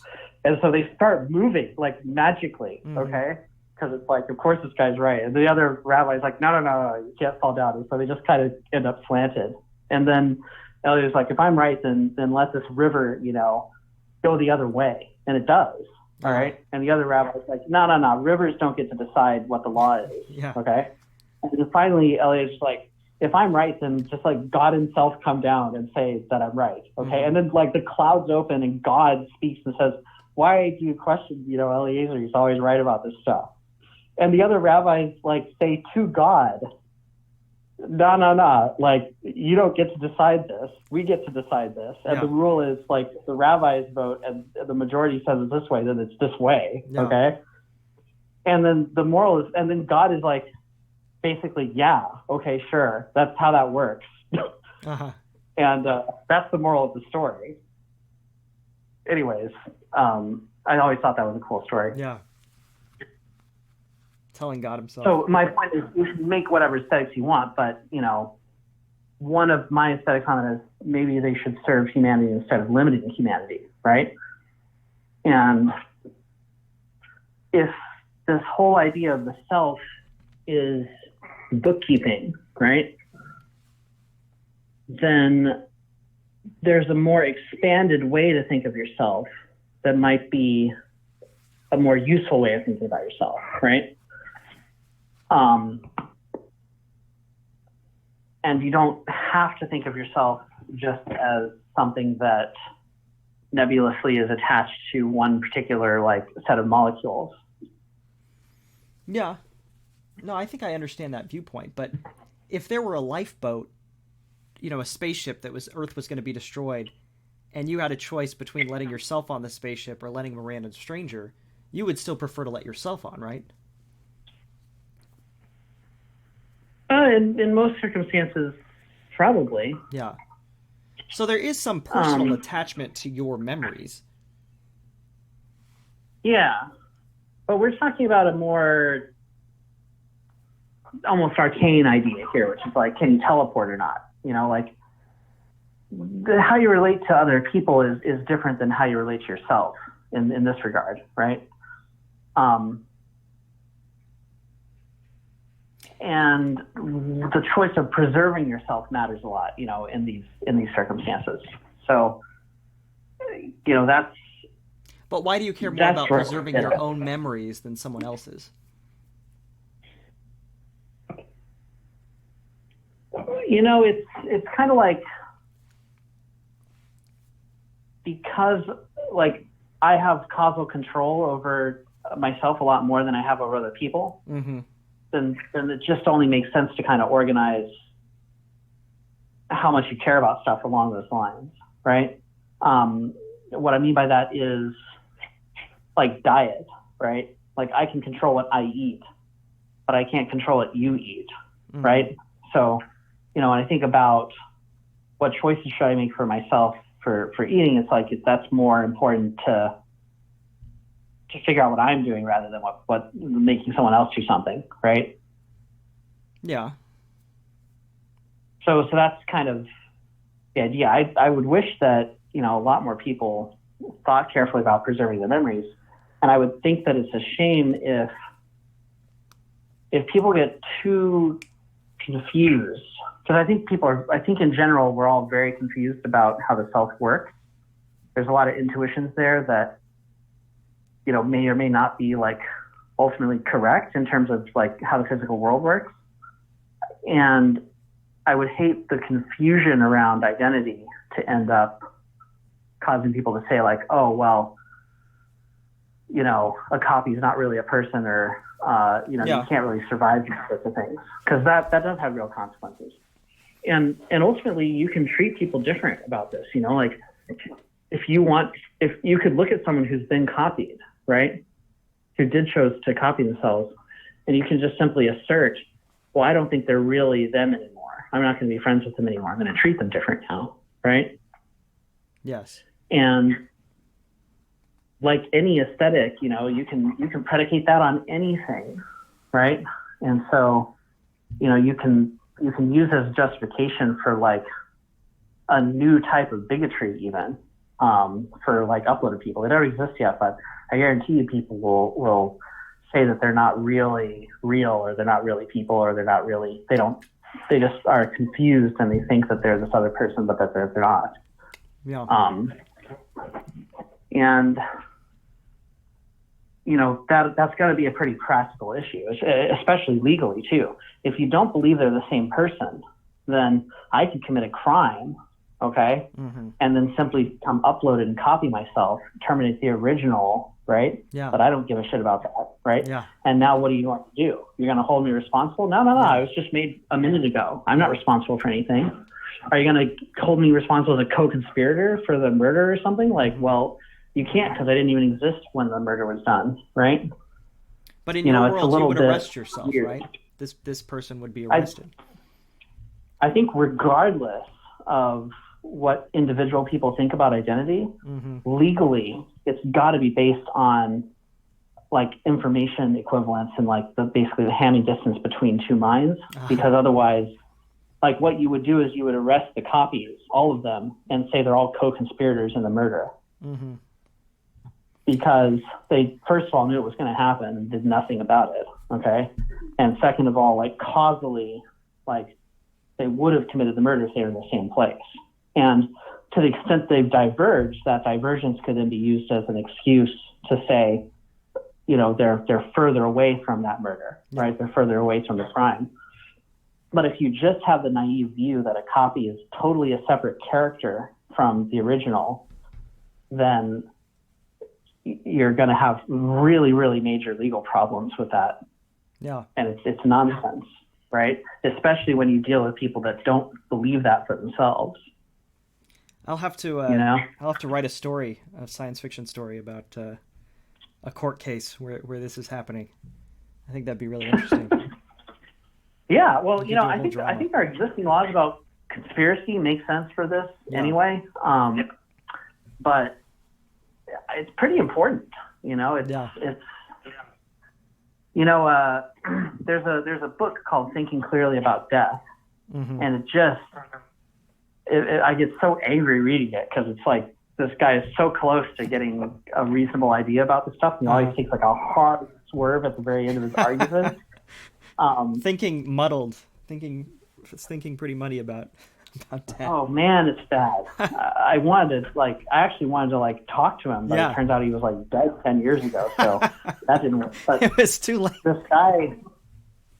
this guy Jay Rosenbaum, okay, is like, you know, clearly identity is a form of like crown that only one entity can ever wear, right? And so when an amoeba divides into two, like the original amoeba is just dead. And because neither of the two amoebas can properly be said to wear the crown, so no one gets the crown. Yes. When a person dies, then, you know, there's no way they could ever be resurrected. And he even goes so far as to say, even if God himself, like, descended from the heavens, like, pointed at some dirt and, like, reassembled it into the person, right? So that they're alive again. Even that wouldn't really be a resurrection. What's actually happened is God has simply tricked some dirt and used a process to make the dirt so insane that it thinks it's the person, okay? Another thing Rosenbaum says is, like, if you have a sci-fi helmet that, like, transfers one consciousness from one body to another, right? Mm-hmm. Like, it doesn't really move a person from one body to another. It just makes both people insane so that they think they're another person, right? Uh-huh. And it's like, you can do that, but like if you do that, then you can just simply say that your mom is a machine for like taking potatoes and pasta and making it so insane it thinks that it's you, right? Like it's such a broken way of thinking about like reality, you know? Well, maybe you didn't read the title, Robert, because it seems like he wrote the book on the subject. So. But, you know, but I think you end up with a similar problem because, like, when you step into that transporter, if you close your eyes, okay? Yeah. And you go from one dark room to another, in that liminal space where you haven't opened your eyes yet, you don't know which one you are. But it's the same thing where... If you can't introspect and feel which one you are, how important is it really? But it like, shouldn't something so monumental be perceptible? It wouldn't be me. It wouldn't be that self-thinking. And I think it's the same thing in that before, what would matter to that, the entity that was destructively uploaded, is that whether it cared, like how did it feel about this process? You know, was it happy or sad? Like that's what it would matter to that one. And I think in the same way that without any uploader, if someone just had the ability to push a button and kill all life on Earth, it would, to me, that would be the same thing. Like, what's the difference? Like, except how you would feel about it beforehand, but it wouldn't matter after because you wouldn't be suffering or experiencing anything at all. So you might go like, oh my God, this is the most monumental loss of memory and everything else. But it wouldn't matter after because you wouldn't care. You would have no conscious experience. You'd have no consciousness anymore. So I think to me, it's similar. It's just how much the entity that was experiencing the thing cares, or what it values. Because it's not continuing after, in the same way that if I told you when you went to sleep, like, oh, Robert, you're going to wake up, you're going to experience all these things, but really you just died, it wouldn't matter. What would matter is just what you were experiencing beforehand, because you wouldn't be experiencing anything after.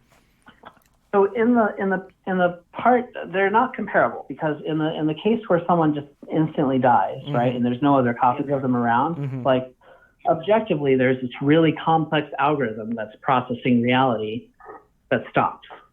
Okay.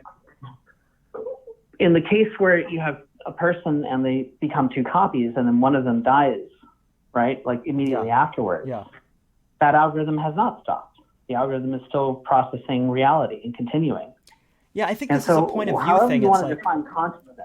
Yeah. It's like, I'm talking about from the point of view of whatever the qualia of the thing that, is stepping into the transporter. And you're talking about it, seems like from this...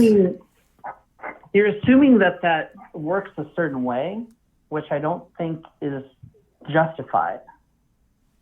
How so? Well, you're saying that the point of view, the point of view is where the confusion is being hidden. That word, point of view, right?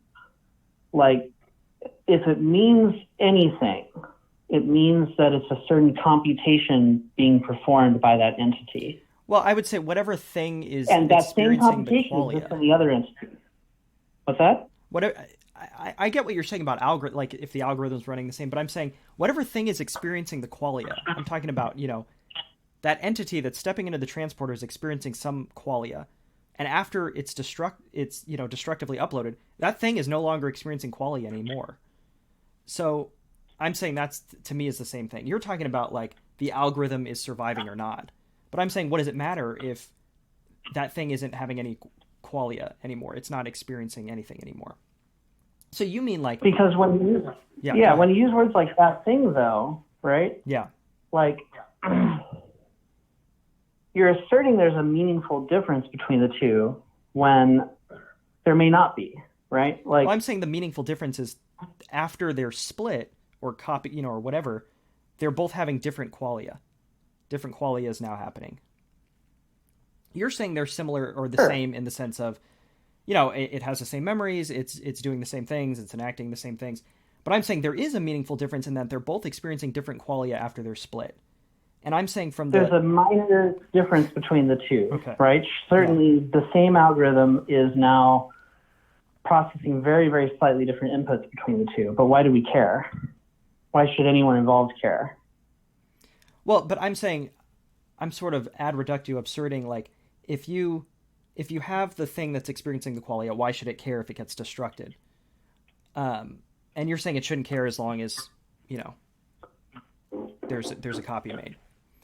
But I'm saying that things should properly recognize that same process that's behind its eyes, like that exact same process exists somewhere else currently.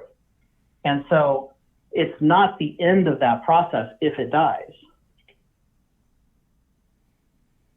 Yeah, no, I think we can agree on that. I'm just saying what is it seems like there's just a fundamental difference in the like, what's the point? It's like... because that's so radically different than normal death that it's incomparable, right? Like, the thing behind your eyes is a computation that your brain is doing, right? If that exact same computation is instantiated somewhere else, right? Even if they're briefly seeing different things, right? It's such a radical difference between you die and that computation ends and there's no more computation versus one copy of that computation dies, the other one is still going. Not from the qualia of the one that's stepping into the transporter, right? Well, that's what I'm getting at, is like, when you say not from the qualia of the one that's stepping in the transporter, like, it's sort of assuming the conclusion, right? You're saying that there are separate things that are importantly different from each other, right? Yes. And that importance is so important that the loss of one of them is practically equivalent to just dying in the normal circumstance.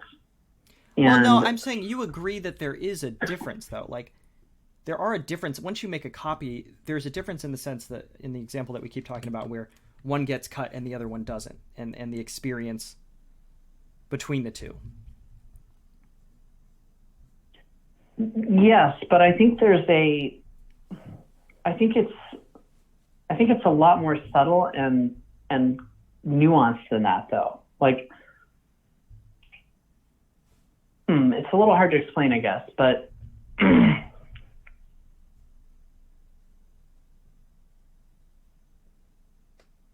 the whole idea of there being separate entities is starting to break down when you talk about entities that are so close to each other from an information perspective. The same way that, like, if you really push the concept of an object too much and use it in domains where it's not really designed to work properly as a bookkeeping tool, you'll get nonsense as well, right?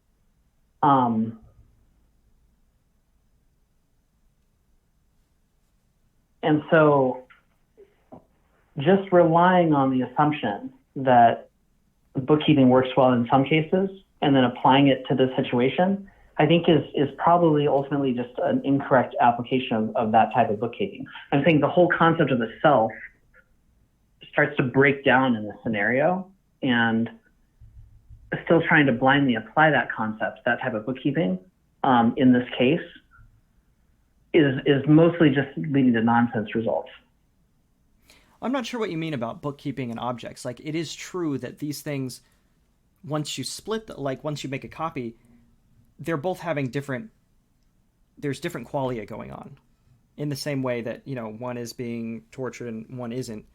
And so, we both agree that that's happening, right? It seems like you're arguing that it's not useful to focus on that. Well, I'm saying even the qualia themselves, if that's going to mean anything, in the case where you have two copies made, right? Mm-hmm. And they're both in relatively similar situations, not one being tortured and one not, but one they're in similar situations, then those qualia are also the same. I get that they would be. All it's going to mean anything is computation that's happening. And if they're in similar environments, like let's say you step into the transporter booth, right? Mm-hmm. And you close your eyes and you're in a dark room at room temperature, right? Mm-hmm. And you get transported. So now there's two of you, and there's one of you in Mars in a dark room at room temperature, and there's one on Earth at a dark room at room temperature, right? And you both have your eyes closed. Right. I would argue the qualia are also identical between those two states. To a first approximation, there might be some subtle differences, but they're not important. Okay, let's say consequentially, or if we're talking about the ethics of this or the aesthetic, like if I tell you, okay, you're going to Mars, I put you in the transporter, and I just kill you, what's the consequence? Because to the person that was experiencing that, they thought they were going to Mars and they're experiencing it. And it's like a change in the experiment where instead of the person going to Mars and then the person doesn't get destructed, it's the person thinks they're going to Mars, they're just destructed. Like, I don't really see a difference between that. Like, what does it matter if there was another one to you? Because you thought there would be another one. Yeah, so the differences are night and day. The difference is one, that algorithm is no longer processing anything, mm-hmm. right? So there are no more qualia, as you want to call them, or conscious experience of that algorithm. It's over, right? Yeah. And the information's been lost. The other part is the social web in which that person's embedded, the relationships that they have to their friends or lovers, is damaged. Whereas in the case where it's a teleportation, that social web is not damaged, right? Because all their friends can serve. Yeah, I certainly agree with that. I think I'm trying to point to, like, the person that is, assuming that in this thought experiment, we're not worried about all the other people that would be affected by this. It's that from your point of view or your qualia, you think that you're going to Mars, and then you're actually just killed. It doesn't matter anymore because your point of view is over, and it doesn't matter to anybody else, in this in this thought experiment. So I don't really see how that's different, because in the same way that the person that's going to Mars and then they're destructed, that they're still dead. It shouldn't matter either way anymore, because they're not experiencing anything. It might matter to the person on the other end going to Mars, whether they're still alive or not, but it's sort of like, it seems like a bias towards, I don't know. It seems like it's just like, okay, we've got this aesthetic difference between. But in what sense are they really destroyed? Like, I really mean this. Like, when they go into that box, Yeah, and they have their eyes closed and they're in a dark room, right? And the other one's also experiencing the exact same thing. Neither one of them can tell which one they are. mm-hmm. But they And that state of being, that very state of being of not knowing which one you are, right, yeah. is preserved when one of them is destroyed. It's destroyed when both of them are destroyed, but it's preserved when one of them is destroyed. And so, in what sense did they die? Like, what can you point to that was lost objectively in that situation that's so important that it rises to the level of, like, the loss of a person? Well, I think it's in the same way that if I kill all of humanity, who is there to experience the suffering of it? Yeah, and then if no one is there to experience the suffering of it, why should it matter?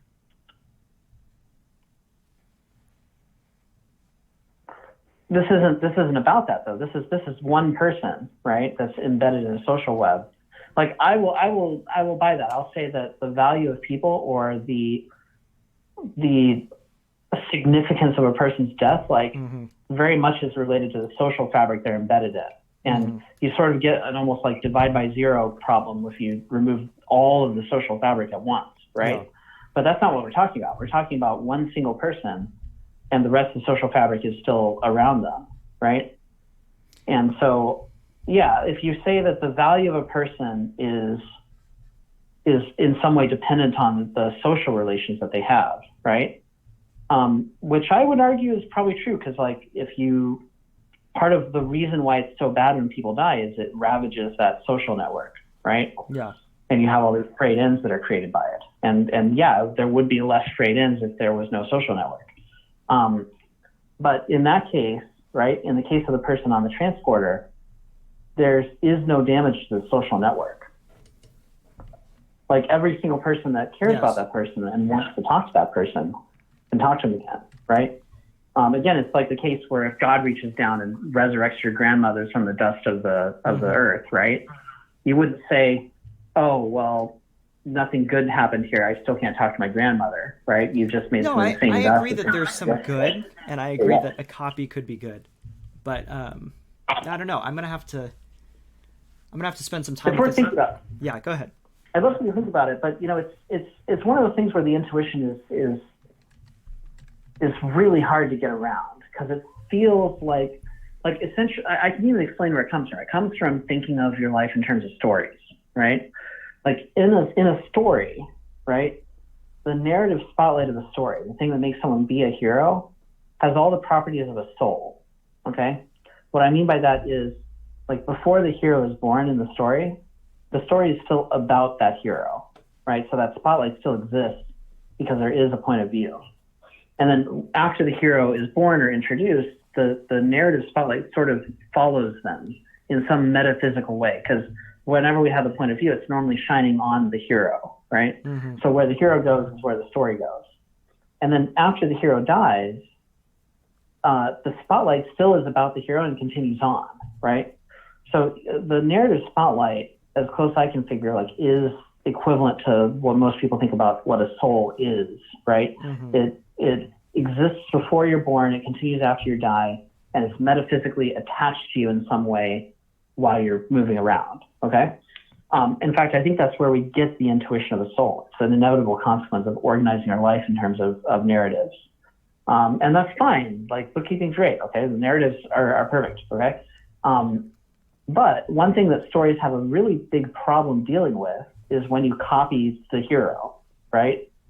Like in real stories, if you copy the hero, like you can do that. You can say, here's another character that's got the same properties as a hero, right? But the one thing you can't do is make them be the hero, okay? Mm-hmm. Like the narrative spotlight is still just simply attached to that first character, and it's not able to split and follow the point of view of the other character because language doesn't have multiple threads. I actually think if we wrote with both hands and wrote stories and could read with both eyes at once and wrote stories simultaneously and had a tradition of doing that, this intuition. I think people would have a radically different intuition about how copying works. I really do. I think it's part of it. Maybe one of those things where learning language burns this intuition into your mind. It's hard to get out of it. But in any ways, if you copy the hero in a story, then it's just a new character that you've introduced that happens to be similar to the hero, okay? But they're a different character, and they don't have the same point of view as the other one. And normally in stories, they are killed or they're put on a bus somewhere because the narrative itself actually genuinely has problems even handling that, right? It's like it breaks the same way that the object paradigm breaks when objects actually shatter, right? And so when you view yourself through the lens of storytelling, right, then you look at this copy operation as just simply creating a new character. And you feel like something profound is lost when you die because the story's over, right? And the new character goes on, but they're missing the spotlight, right? And so it feels like something profound has been lost. And the problem is this copying scenario is such a weird situation that never happens in day-to-day life and breaks this particular, otherwise really good way of thinking about things, the story narrative, in a way that it just feels like dying. But the universe itself doesn't have a narrative spotlight. It's an error to say that there is a point of view that exists in the universe, right, that metaphysically follows a person around. It just doesn't exist. The point of view is a real construct that we use in our heads as bookkeeping and exists as a computation our brain is doing, but it doesn't independently exist of a person. And so there is no fact of the matter about how the viewpoint changes, how the point of view changes when you have a situation like copying and destroying one of the copies. Asking how that happens is the same thing as asking what happens in the center of mass of an object when the object breaks. And what objectively is happening is all of the computations that are going on in your head, including qualia, consciousness, whatever you want to call them, but most especially your own computations that create that narrative spotlight, that reference yourself as a story. If you're genuinely copied, all those computations are copied over as well. And so what happens is there's now two narrative spotlights multiply instantiated in two bodies, right? And that's just how it works, and it gets going. And the person being copied can view that however they want to, right? But this notion of dying, when you think of it from a narrative point of view, if you think of it as the story ends, right, and the hero is dead, and there's just some other asshole character that goes on that's not the hero, then that's not correct because the other person that's copied, the one that's over in Mars, has exactly that same narrative spotlight in their head that's going on. So I realize that's a really long-winded way, and it can be frustrating to talk about these things because, even just the word "I," already contains the whole narrative framework that we use as humans to think about these things, which is wrong in this case. I'm pretty sure. Yeah. Well, I appreciate you explaining though, or you trying to get me over to the more helpful viewpoint. Well, it's not even necessarily it's more helpful. It's just I think there's something deeply it should give you pause, right? That it's hard to answer the question of if all of your molecules were moved apart from each other in a sphere and then brought back together to form you again, whether that kills you or not, how you should think about that. Yeah. And the reason that one's hard to deal with is because that one is hard to deal with in terms of the narrative, right? the narrative doesn't quite know what to do with that. It's kind of balanced on creating new character versus saying the original character has undergone a transformation, right? And that tension that you feel is why it's hard to answer that question. But like, I think that it's useful to recognize when it's a problem created by narrative thinking rather than an actual problem in the universe. And it's sort of scary because it's a weird way to think about yourself too. But anyways, maybe what makes sense is think about it for a while, and I'd love to hear your thoughts, like maybe a few weeks from now after you grind on it a bit. Yeah, definitely. But yeah, I've really appreciated this discussion, and I appreciate the work that you're doing. For people that want to follow you, you don't really have much of a social media presence. So, is there anything you want? Not really. You know, what I would recommend is to go to Nectome.com and look at the memory preservation hypothesis and think about it. Okay. And send me your thoughts, because that really helps. You know, thoughtful commentary on it is something I really appreciate. Just email it, info@Nectome. Okay. Well, Robert, it's been great talking to you. I really appreciate it. And we'll have to do this again. Yeah. You have a good one. Okay. You too. Thanks for talking. Okay. Bye. Bye. Thanks for watching. Do you agree with Robert's thoughts on personal identity? Would you be okay with making a copy of yourself and then destroying your current copy? Let me know your thoughts, what questions I should ask in the future, and who I should talk to next in the comments below. Thanks.